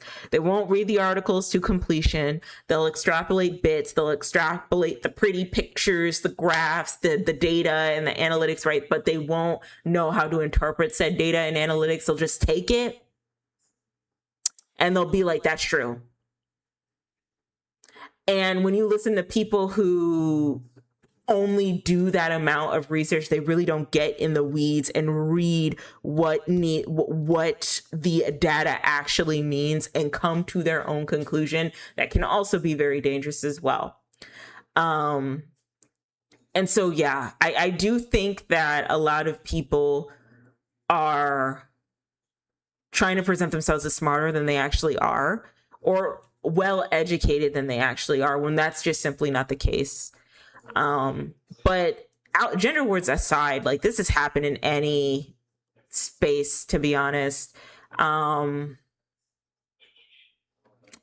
debate bro space is a good example of this, where there's just a lot of dudes that want to argue and throw their own weight and swing their proverbial dick around to win a debate, but it doesn't mean that they're actually right.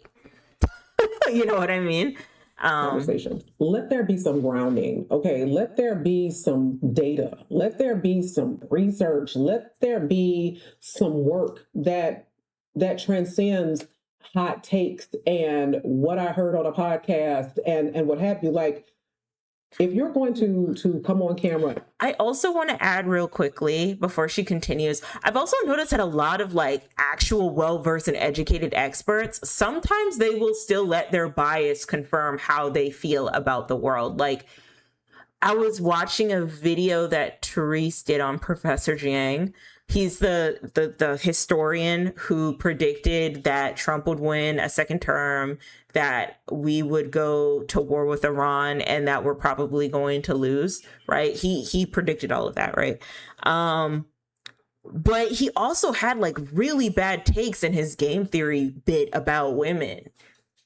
And like how many like educated experts, unfortunately, like they can't just let the data speak for themselves. They can't just look at things for what they are. They have to throw in a bias behind that. And now I look at like someone like Professor Jiang, who presents himself as an expert, and maybe he's a great expert in like game theory and geological issues and warfare amongst countries and all that. Maybe he's excellent with that. But when it comes to like his views on gender and him thinking that, oh, well, women just want to be with, the elite alpha man because they want to take pictures on Instagram.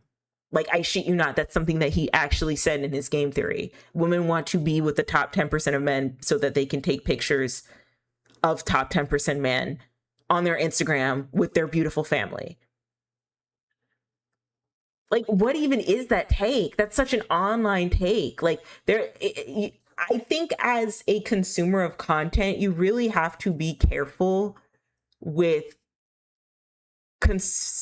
taking in content from different types of people. Like, you have to have a really good filter, because like I said, you're going to end up repeating things from individuals who just, show up like they know what they're talking about, do know what they're talking about, but have some bias, or just have enough conviction to convince you that what they are saying is right.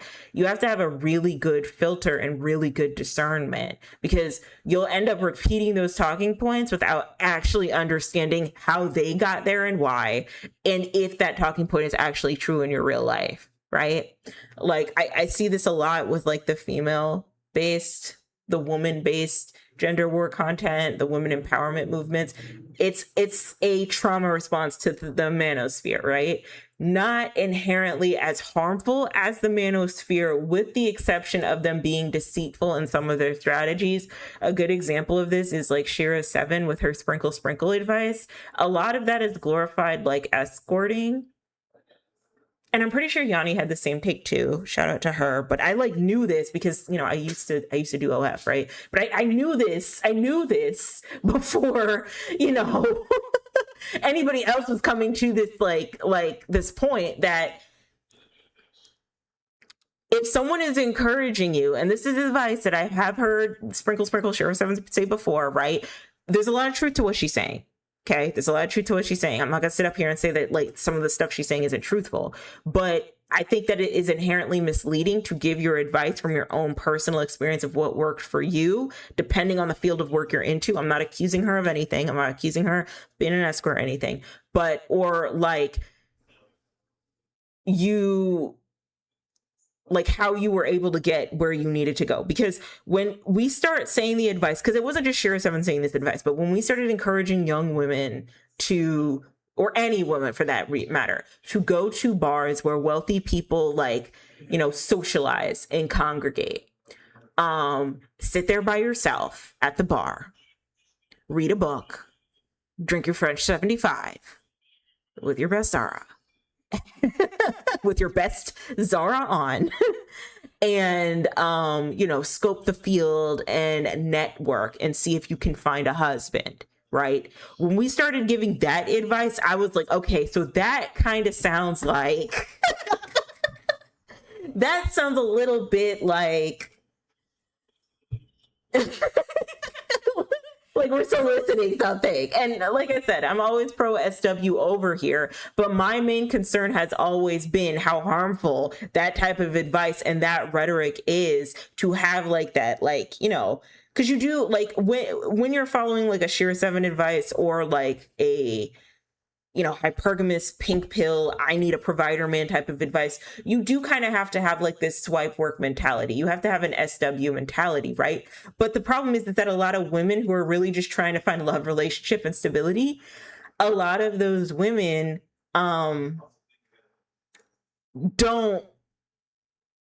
are taking advice from people who are giving them like swipe work, like advice, like SW advice, and they're not like equipped for that. They don't know what they're getting themselves into. Like, you're working a 9 to 5 and you're taking advice from somebody who's in the business of working a 5 to 9. Like, that's not, you know what I mean? And that's harmful in a way, because it's being misleading to a bunch of women. I think there is a conversation about like teaching women to stand up for themselves in a world that is built constantly against them, in a patriarchal world that is built against them, right? Like, absolutely. But I think that it can be very harmful when you are encouraging women to engage in the same activities that a spicy worker would engage in, without knowing the consequences of what that might look like. Like, if you are encouraging a woman to seek out a provider man,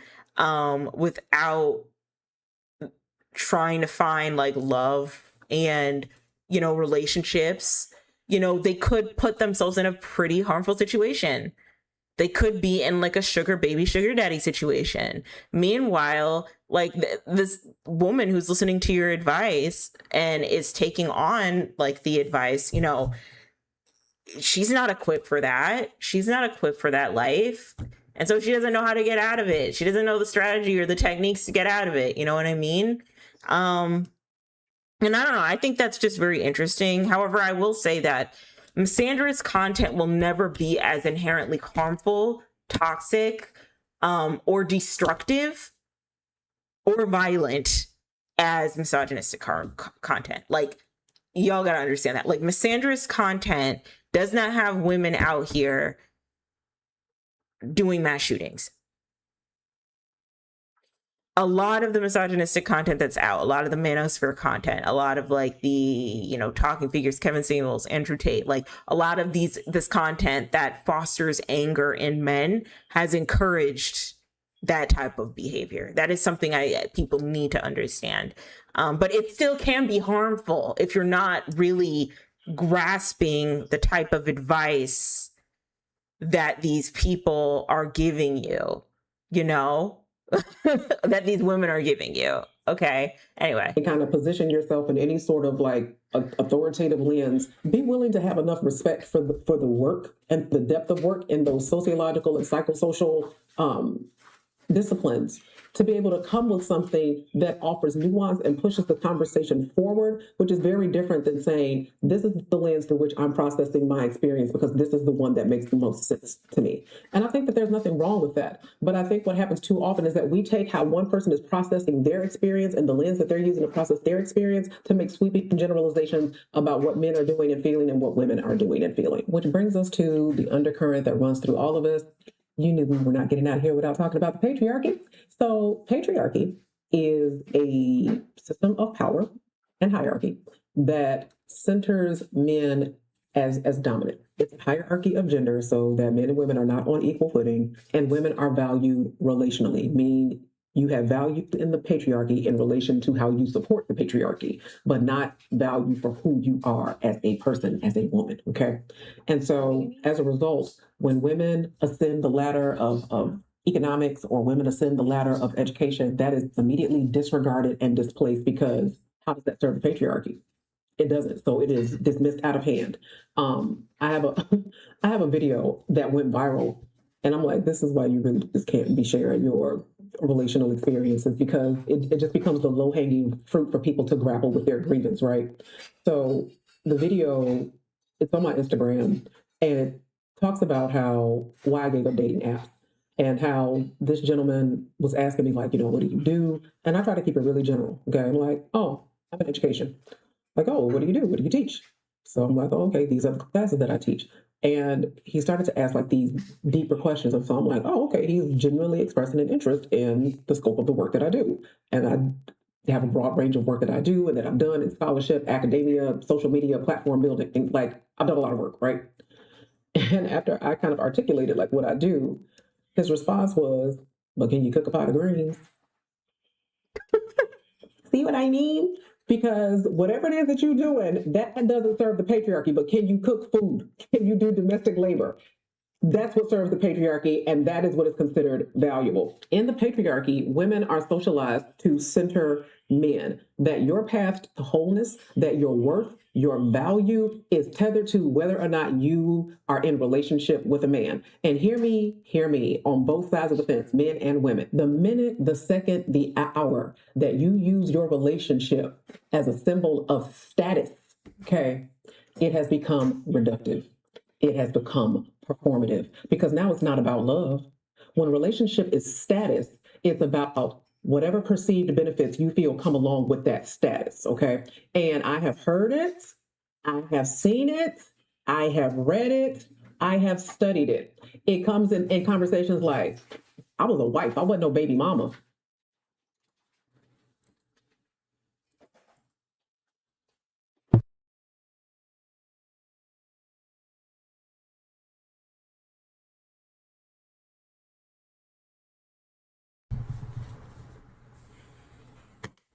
Okay, so yeah, sorry.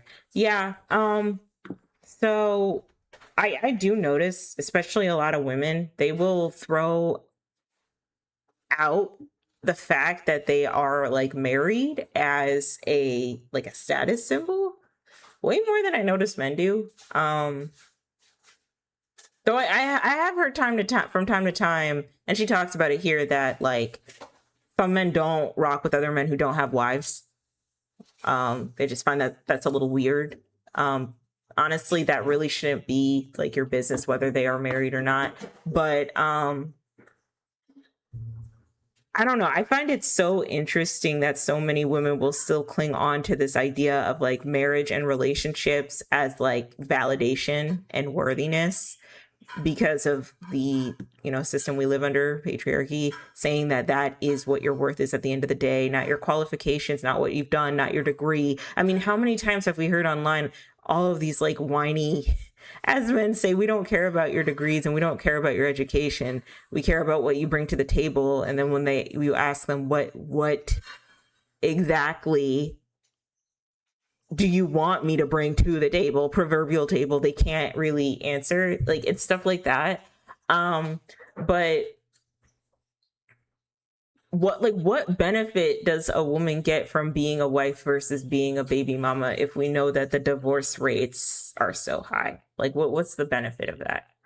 There are so many women that are in like marriages and they're still operating like a single parent. Like, my mom was definitely in a marriage like that, where she did the brunt of the work and my dad just like worked. So she was working and taking care of me, and my dad just like worked and then maybe took me out to do something over the weekend. Like, that definitely happened. And maybe like every so often he'd take me to a movie, but my mom was the one lugging me around everywhere. She was lugging me, you know, to the mall to go shopping, taking care of me, checking in on me, taking me to school, taking me to appointments, working with my dad, like, and doing the same work my dad was doing. Like, it was kind of a lot, and that's the amount of work that it takes to like, be in a marriage and like have a kid in order to have some sort of stability. But I think we romanticize that stuff way too much. And this is where I am grateful for platforms like social media for being really like brutally honest about what it's actually like to have kids, what it's actually like to be married. Personally, I feel like if there was more assistance from society, like I said, if there was like opportunities for universal childcare, parental and maternal leave being longer, people being able to afford housing and stuff, I think that there would be less complaints about raising kids. But it's still, even if all those needs are met, it's a very hard and it's a very difficult job. There's so many women I know that are so proud to be married. Like they'll have wife and like their like title, and that's cute. It's great that you're married and everything, but I mean, is that the be all and end all of your existence? Like, you know what I mean? Like being married.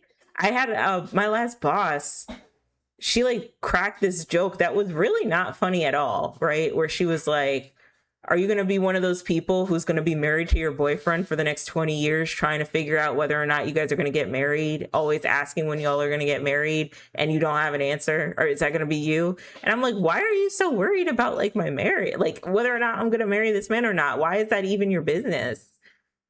Meanwhile, I guess she went to go renew her vows out in wherever, some coastal island. I'm over here like, that is just such a weird thing to say, especially coming from someone like that who had like very progressive views. Like whether or not I decide to get married should not rank me as an individual, especially in Black spaces, especially with Black women. We really dangle the idea of marriage over Black women's head, even though like structurally they work the same way. They could work the same way as single motherhood. It's just we're trying to beat a stereotype, but at what cost?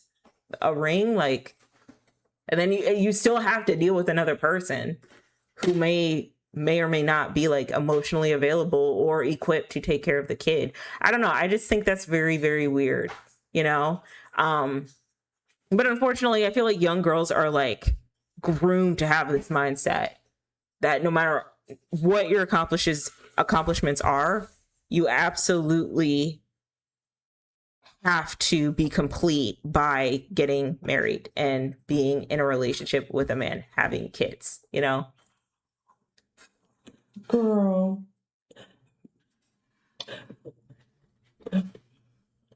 Now, I can tell you from the data, I can tell you from my experience as a trauma-informed coach that I have coached many a wife who wished that she had just stayed at baby mama status or just stayed and wished that she had just co-parented, because you learn that the competencies that are necessary to co-parent a child are not necessarily the same competencies that are necessary to sustain a healthy and happy marriage. But again, once relationship becomes symbol of status rather than symbol of love, we have lost the plot. And so the patriarchy teaches you how to do this, okay? Like, I never really thought that marriage under patriarchy was a symbol of love to begin with. It always was supposed to be a symbol of status and business. Like even in like back hundreds of thousands of years ago, people got married not because they were in love with people, but because they were business transactions. If you married the fisherman's if you married the fisherman's daughter, you were able to get some of the fisherman's property because you married his daughter, right? That's why he's pushing his daughter off to, I don't know, the guy with 20 mules. Now he gets a mule and the mule guy gets a bunch of fish. Like it's always been that way. People have always like married for status. It's really very rarely for love.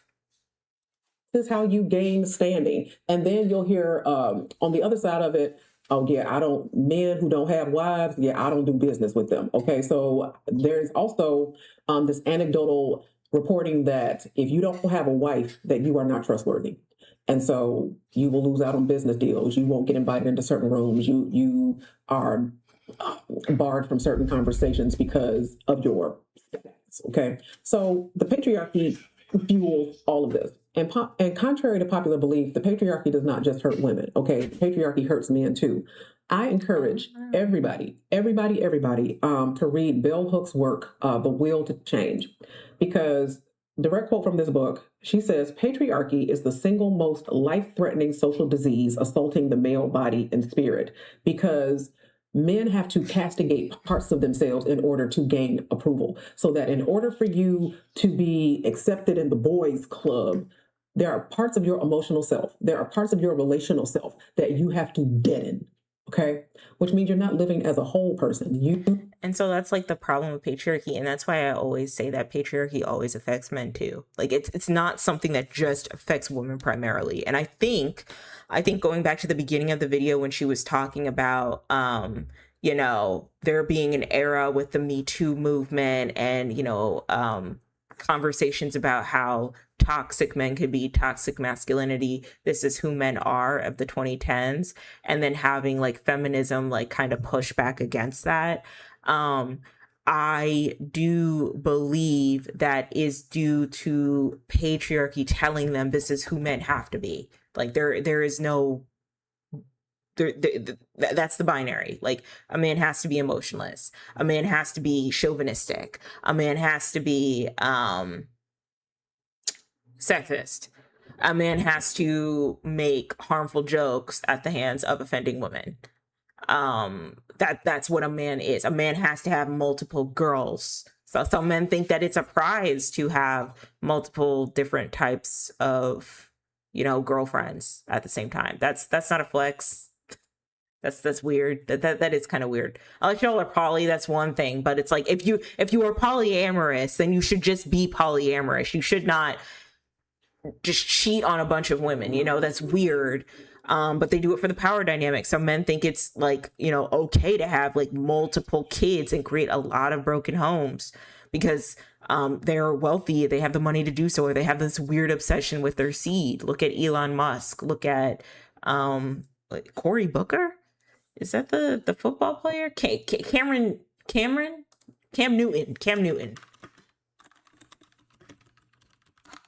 He has like 8 kids. Dense AF. You know what I mean? Nick Cannon is another one, all of these toxic, or like, I don't want to say toxic, but unproductive ways of manhood constantly being portrayed and being pushed, and in some cases being defended, are inherently harming men too. Very rarely do we have like forms of healthy masculinity where men are just talking about their feelings and emotions, while not trying to blame another gender or another, sexuality for why they feel the way they do. Just really coming to terms with what's going on with them mentally. You know what I mean? A lot of like hustle culture, get money, get bitches, that type of stuff. And it's not really like exploring, hey homie, like what does healthy masculinity look like? Like we very, very rarely have that. And I think that is by design because patriarchy works under the construct of capitalism. If you can encourage a lot of people that being a man results with how much money you have, how many women you can get, all the nice things you have, and how well respected you are, how many children you got, right? Then that is 10 times better, or that is more valid and more accepting and productive to capitalism than, worrying about your feelings, self-actualizing, doing things that provide self-care for you, doing things that heal your inner child or your shadow self or any of that. That's not conducive to capitalism, because if you start coming to terms with those things and you realize that at the end of it all, patriarchy is harmful, then you'll start questioning why we even run by the system of patriarchy to begin with. Why aren't we clocking capitalism in the way that we need to? You know what I mean? Yeah.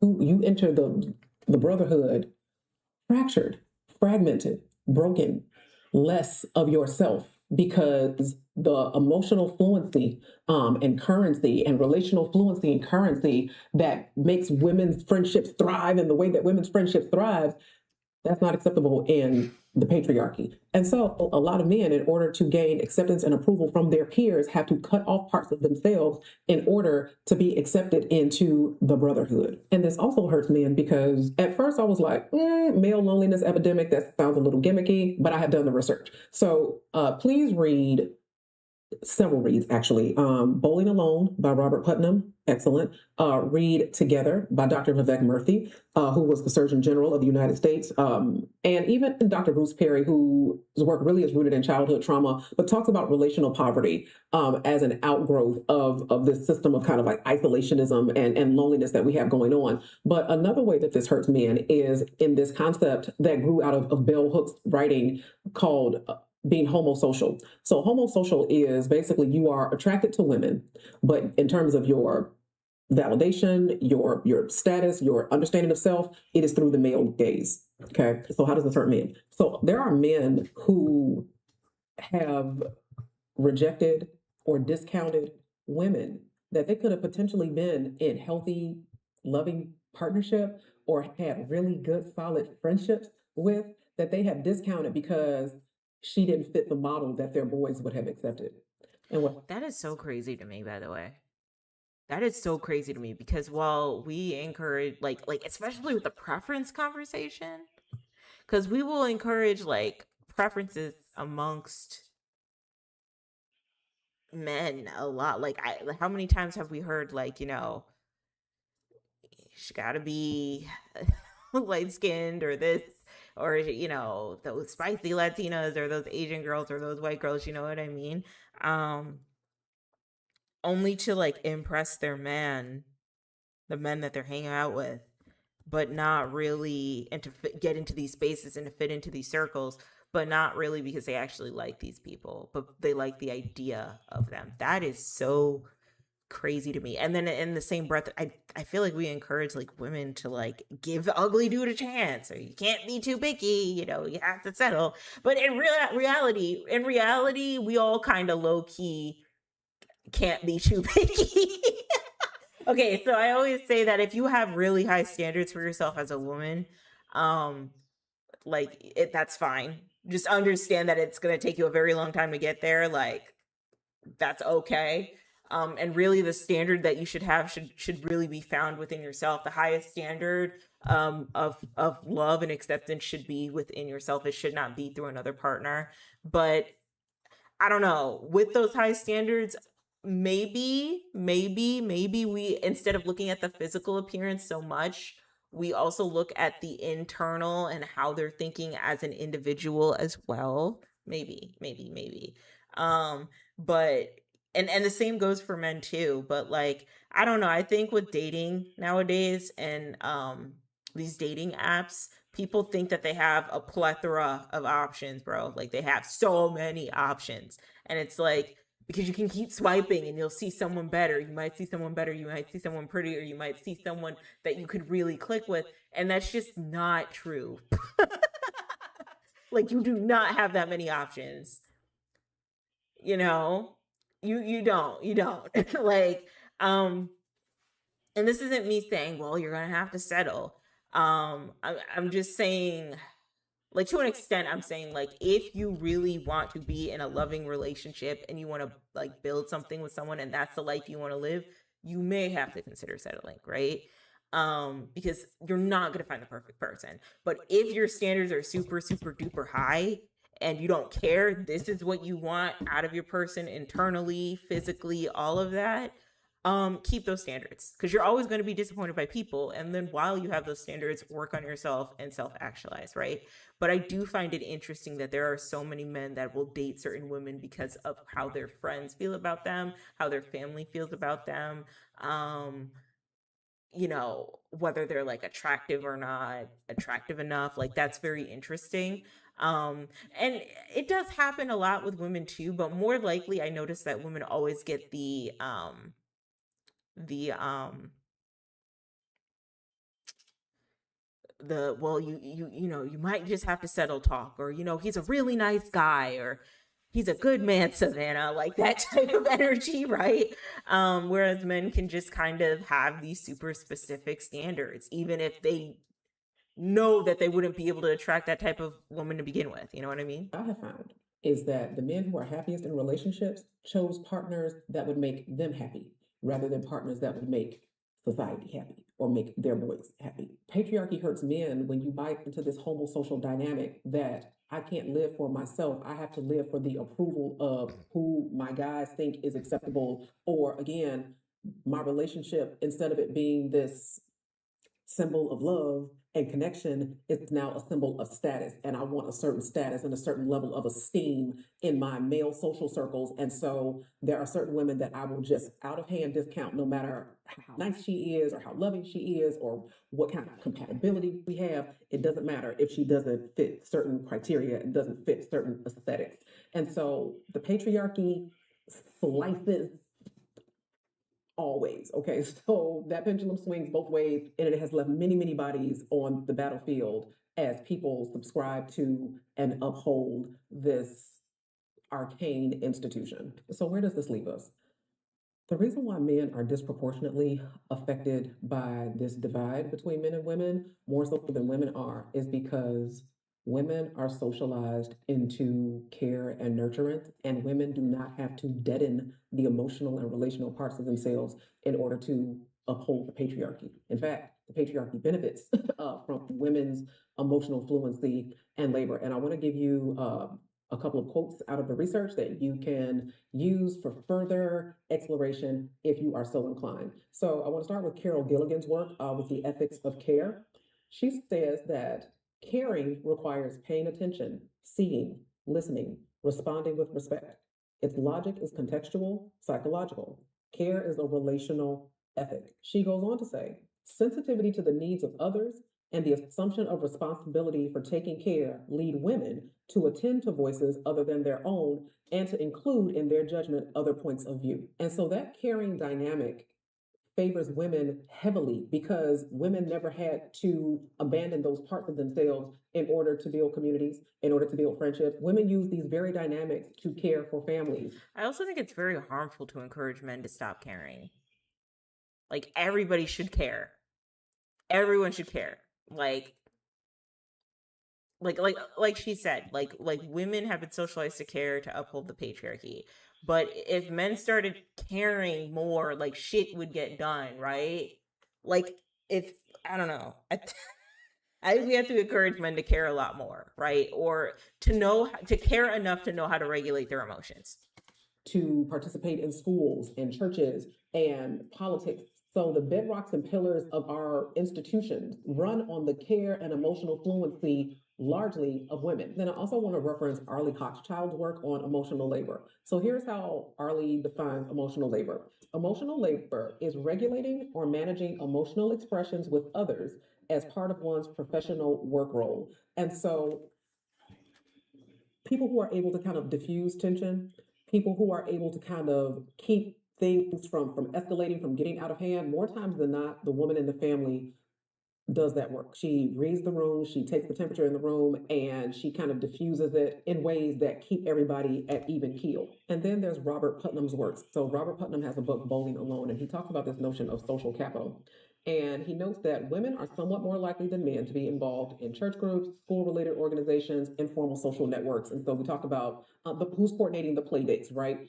And he says that social capital refers to the connections among individuals, social networks, and the norms of reciprocity and trustworthiness that arise from them. Women are disproportionately more engaged in those networks. Women are disproportionately engaged in weaving the fabric of connection, like, oh, hey, let's get together, let's do the play date, let's go for coffee, let's take the kids for a walk, let's be in community with one another. So because women largely or disproportionately facilitate that process, because this growing divide between men and women is causing this stratification and this separation, women are very easily able to roll with those punches and say, oh, well, I'm not new to this. I do this. I know how to have friendships. I know how to have community. I know how to engage in conversation. I know how to weave the fabric of togetherness and connectedness and community. And so I'm just going to leverage these strengths that I have and go do that. And I can do that and be perfectly satiated, satisfied, and happy without centering maleness or using relationship as a symbol of status. Meanwhile, men who have been taught to deaden, okay, and kill off these parts of themselves struggle because they disproportionately do not engage in that work. They disproportionately do not engage in weaving that connective tissue and doing that emotional labor. And so, because I also think, like, just like men and women thing aside, a lot of us don't have hobbies anymore, and a lot of us don't build like physical community anymore. We build community and create third spaces online, but we don't do that in person as much anymore. And we should do that way, way more as people. Though like so there's some caveats, right? So like if you are connecting with close friends that you have met in person online, I think that's fine. Like Discord, I think that's fine. But just doom scrolling all day and not connecting with people, not checking in on your peoples and your friends, like that could be like we don't do that as much. We don't connect with people in that way anymore, man or women. You know what I mean? And that just kind of sucks. We're just all isolated. a lot of them have either opted out of that or just don't have the skills to do that. They become the ones that are most susceptible to the social isolation, the relational wounding that the red pill rhetoric is things to find, that they become ripe for the pickings for that sort of content. So here's the bottom line. Eye for an eye leaves the whole world blind. Men have been hurt by this dynamic. Women have been hurt by this dynamic. This back and forth, this food fighting, this dog piling, it is emotionally exhausting, it's emotionally taxing, it's old, there's no nuance, there's no depth, it's just a regurgitation of grievance and hot takes and unhealed wounds, things that are better processed probably on a therapist's couch than they are in public discourses. And the bigger question is this, right? What is this doing to you? Okay, because there is an absolute corrosive element to this. Consuming this content in mass, okay, like being a part of that ecosystem, it's having an impact, it's having an effect. It becomes corrosive. And when your self esteem or your self worth or your sense of self is contingent on punching down on somebody else, what does that say about you? What does it say about you when you need that? That in order for you to feel big, you have to make somebody else feel I also think, oh, let me click. small, or that in order for you to feel right or justified or placated or whatever, that it has to come at the cost of castigating somebody else or just wholesale discounting somebody else. And so, Okay, so that's also very interesting too, because that can feed into what the algorithm gives, like constantly is spoon feeding you as a person when you engage with the internet and social media. Like if you're constantly engaging with content that is punching down at either gender, whether it may be man or woman, what does that say about you as a person? A good example would be when Sexy Red was getting really popular. And I kept hearing, like in Black spaces, so many people critique about how Sexy Red was destructive for the Black community and lump that in with the pop the balloon challenges, while also lumping that in with the 50v1 challenges.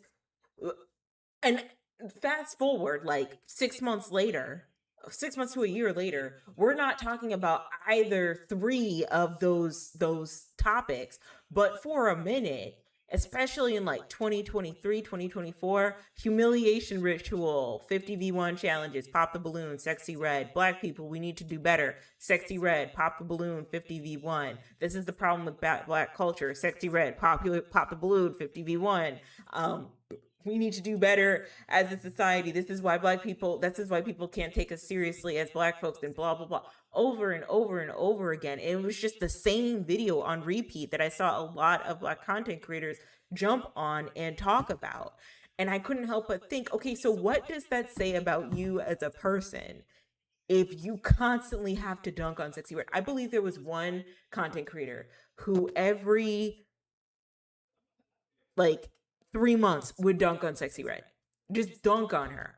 What does that say about you that you are so obsessed with this woman that you have to constantly make videos about her and hood culture? And this is the problem with our society and black people, and this is why they can't take it seriously. Like, that says more about you obsessing over Sexy Red than it does about the people actually enjoying her music and going about their day. I love Sexy Red's music. I thought it was so fun. Ski, like, I thought it was fun. Like, but she doesn't represent me. And I don't feel threatened by a woman like Sexy Red representing a version of black womanhood that I don't necessarily identify with. I like that doesn't threaten my womanhood because at the end of the day, you know, the people that we're trying to quote unquote impress, the system that we're trying to, appease is still going to, they're not going to see any differences between me and a Sexy Red at the end of the day. You know what I mean? And this could apply to so many other things. Like, when men constantly look at content punching down on women, and it's like you're constantly over and over and over again talking about women, that tells me that you just hate women, bro. It either tells me that you hate women or your audience is full of men that hate women and you're trying to capitalize off of their insecurity, which makes you a shitty person. And if I see a woman constantly talk and dunk on men and how they're awful and male nature this and male nature that and how men are terrible individuals and shitty and all this dumb nonsense, right? That tells me that you hate men. You don't like men and you are feeding off of the insecurities of women who have been hurt by men. You know? Though it's a little different from misandrous. There isn't like visceral violence that happens from misandry than it does happen with misogyny, but it still isn't conducive. You know your audience is insecure in that regard. And in some cases, they might need that tough love encouragement of like, don't let men shit on you, right? But in the same breath, like, you can't sit in that forever. That turns you into a very like irritable, bitter person that isn't so much trying to critique the system that makes men insufferable, right? But rather critique the men being a byproduct of a system that has raised them to be the insufferable individual. You know what I mean? So yeah, like, what you definitely watch contributes to how you actually feel. And like, the more you engage with it, the more you talk about it. One more example, and then I'll finish the video. Um, there was a creator I used to watch that hated BBL women and Insta baddies. And you could tell she had a chip on her shoulder about BBL women and Insta baddies and baddie culture because every couple videos she talked about it. And it got to the point where I was just like, girl, did your like man leave you for a BBL baddie? Was your man like following BBL baddies while you were with him? Like, where is this coming from? Because why do you keep dunking on BBL baddies? Like, that's like all black women. Like, all black women are BBL baddies. All black women are Ari Fletcher, Jada Chiefs, and India Love Westbrook. Like, we are all not that. We're not that. Okay, so what are we doing? Like, insecurity. Like, I don't know. Anyway. I cannot leave you without my 2 cents about how we kind of like turn the tide on this. So in the words of Kendrick Lamar, turn the TV off. Like, again, if people are going to have research, depth, nuance, have done the work, I'm all for it. Let's have those conversations, right? Like, let's broaden the field. Let's strengthen the disciplines, right? Shout out to the humanities. Shout out to the liberal arts. But if we're not going to do that, and it's just more of the same old, if it doesn't monetize, okay, like if it doesn't pay, we have the power. The power is always in our hands. Do you realize that we power the app? Okay, so if we don't participate, they don't get paid. Same thing with the dating apps. If we don't participate, they don't get paid. And so please know that you can opt out of the ecosystem that just continues to fuel this divisive, corrosive type of rhetoric. But more than that, I think for men, I think the content that is helpful is content where men are holding other men accountable for some of these toxic and corrosive dynamics. And when I have seen this, okay, there are men who will be like, you're a simp. So as soon as you start to call out the BS, you're a simp, you're a sucker, you know she's not going to sleep with you. You know, it's like this wholesale rejection because accountability is the kryptonite to privilege. Accountability is the kryptonite, it weakens the patriarchy. And so, men, if you guys are going to come forward with this type of content, I think that those are conversations that you all should be having amongst yourselves. Okay. And what's crazy is the men that I see doing this, the people that I see commenting on it are largely women, okay, are largely women. And so he who has an ear to hear, let him hear, okay? Because the comments always tell the story. Like, as someone with a There does definitely need to be more of an accountability culture with men. Something I respect about my partner is that he said something about his friend group where he would not want to be friends with a guy who cheats on his wife or cheats on his girlfriend. Like, he would not want to be friends with them because that says a lot about him, his character as a person, um, and how he would probably treat the friend group. And I think if more guys like align themselves with that mindset of like, I don't want to hang out with that dude because like he says weird shit about women, or I don't want to align with that dude because he cheats on a lot of women, or I don't want to rock with that dude because he's really into younger girls and that's weird. you know like, I feel like a lot more men would probably, like, first of all, we we would move to a space or an era of manhood where something like the manosphere would not be able to butt up again, right? But it would also like create a lot of healthy spaces and boundaries for men to self-actualize, build hobbies, and build community and not feel lonely all the time. In my personal opinion. um I don't know. sociological background and training and trauma and all of it, it's so easy when the hit dogs holler. Like, it's always easy to see in the comments who has done the work and who has not done the work. And so, fellas, if you want to advance the cause, kind of elevate the discourse. But I think those are conversations where it's introspective, where we're looking inward and we're looking at ourselves and we're just kind of asking the questions like, are we showing up in the ways that we want to show up? Are these the kind of men that we want to be? For women, I think that it's important to distinguish between commiseration. Okay, so like, yes, me too, empathizing, and dogpiling. I think that there's a difference between this is what I experienced and being careful not to turn that into, and this is what men are. Okay, I think that it is important to make that distinction. And healing requires processing, but it also requires some distance from the wound, right? Like, it's hard for a wound to heal if you keep touching it, if you keep picking at it, if you keep, you keep doing that. It's hard for the stitches to heal. It's hard for a scab to form. It's hard to do that when you keep rehashing and rehearsing. And so I think that at some point you have to ask yourself, am I rehearsing my suffering? Am I rehearsing my suffering? Am I locked in a place where I just want to be right about being wronged? And that is a precarious place to be because it doesn't move you forward. And so I think that that is worth consideration. And then on both sides, I think that we need to learn to model platonic friendship. Okay, because men have been socialized to believe that women's only value is in domestic labor or as sexual partners. Okay, like, again, which reinforces the patriarchy, and that if you have been friend zoned, then you're a guy who couldn't close the deal. Okay. That is so weird.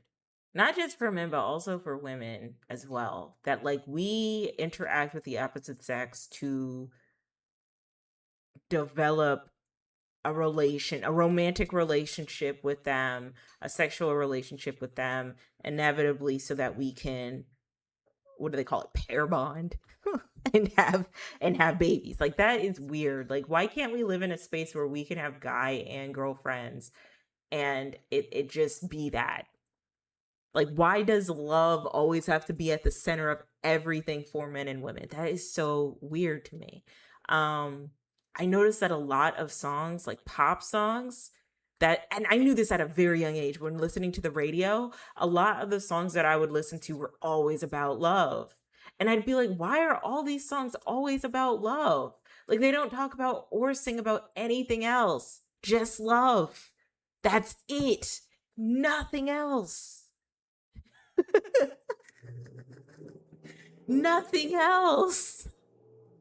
I just finished Hemlock Springs' album. It took a couple listens, but I'm with it. I love Hemlock Springs. And it's just like the amount of songs that are just about finding yourself as a person versus like crazy storytelling about and narratives about about characters in her songs, and then just maybe like a few songs here and there about love, or even like Zara Larson's Midnight Sun. Not a lot of songs are also about love in that song either. Charlie XCX's Brat 360 album, like that, not a lot of love songs either. They're all like very satirical, like pop songs in a way. You know what I mean? But they're very good pop songs, but they're not centering on love 24/7. They're talking about other things too, like life and struggling and like self-acceptance. And that just seems like a very like new phenomenon that we've decided to decenter romantic relationships and just focus on like being better people and being better individuals, because so much of the songs on the radio have just focused on like love and emotion, the emotion of love and romantic love.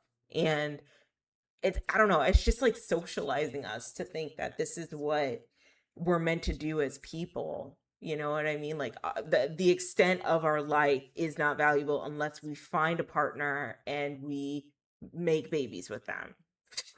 What? I think that both men and women can benefit from having platonic, non-romantic, meaningful connections as friends. Okay. Like, hey, you can be in the book club. Hey, let's go to a vinyl lounge and and listen to some music and it not lead to anywhere. Because I think that it is important to have new experiences with one another that do not reinforce this rhetoric. And part of what reinforces the rhetoric is because so many of us only engage with members of. I will also say, like, personally for myself, because I've been around a lot of guy friends, right? I do want some more girlfriends just because I just want girlfriends. Like that's the only reason. Like I just want girlfriends. And I think also kind of tying into like the disappointment I have for, patriarchy a little bit. It'd just be better if I had, you know, other girls that I could hang out with to air out my grievances. But I never like the guy friends I have, it's never like I don't want to hang out with them, or I feel uncomfortable around them. They've made me feel comfortable, but I don't know. There's always something in the back of my mind where I'm like, something could happen. I don't want to always label like put labels on people, but I don't know. I'm just very particular now about holding up certain boundaries. The opposite sex unless it's for romantic purposes. Romance is not the only option on the table. Friendship is on the table. I have a litany of female friends, and boy, the way we do for one another, we celebrate one another, we encourage one another, we pray for one another, we rally around one another in the sister circle. We allow each other to process feelings in safety without judgment or shame. I think that men could benefit from that sort of dynamic, especially if you are surrounded by peers who don't let you process without shame, who don't have the language or the emotional fluency to be able to speak to the wounds that you have because they cut off parts of themselves the same way you cut off that part of yourself. So I think that there is some learning. I agree. We also need to focus on the value of just friendships, like different forms of love outside of romantic love, that you can have just of a fulfilling life if you're not married and if you're not in a relationship and if you don't have kids. Like your life can be just as fulfilling. Yes, I absolutely think that we need to focus on that too. To be had from one Or another. focus on that more, sorry. And let me say, I do realize that, because I can always anticipate the comments. This is such a binary conversation, and it leaves out a lot of orientations that are not strictly male or strictly female. You're right, it is.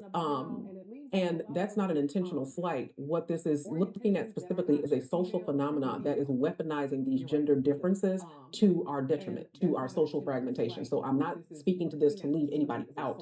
I am speaking to this to talk about a specific phenomena that is occurring that is causing social fractures between these traditional understandings of gender and these cishet identities. So, not to discount other identities, but I'm speaking specifically about the damage that is being done using these traditional understandings of men and women.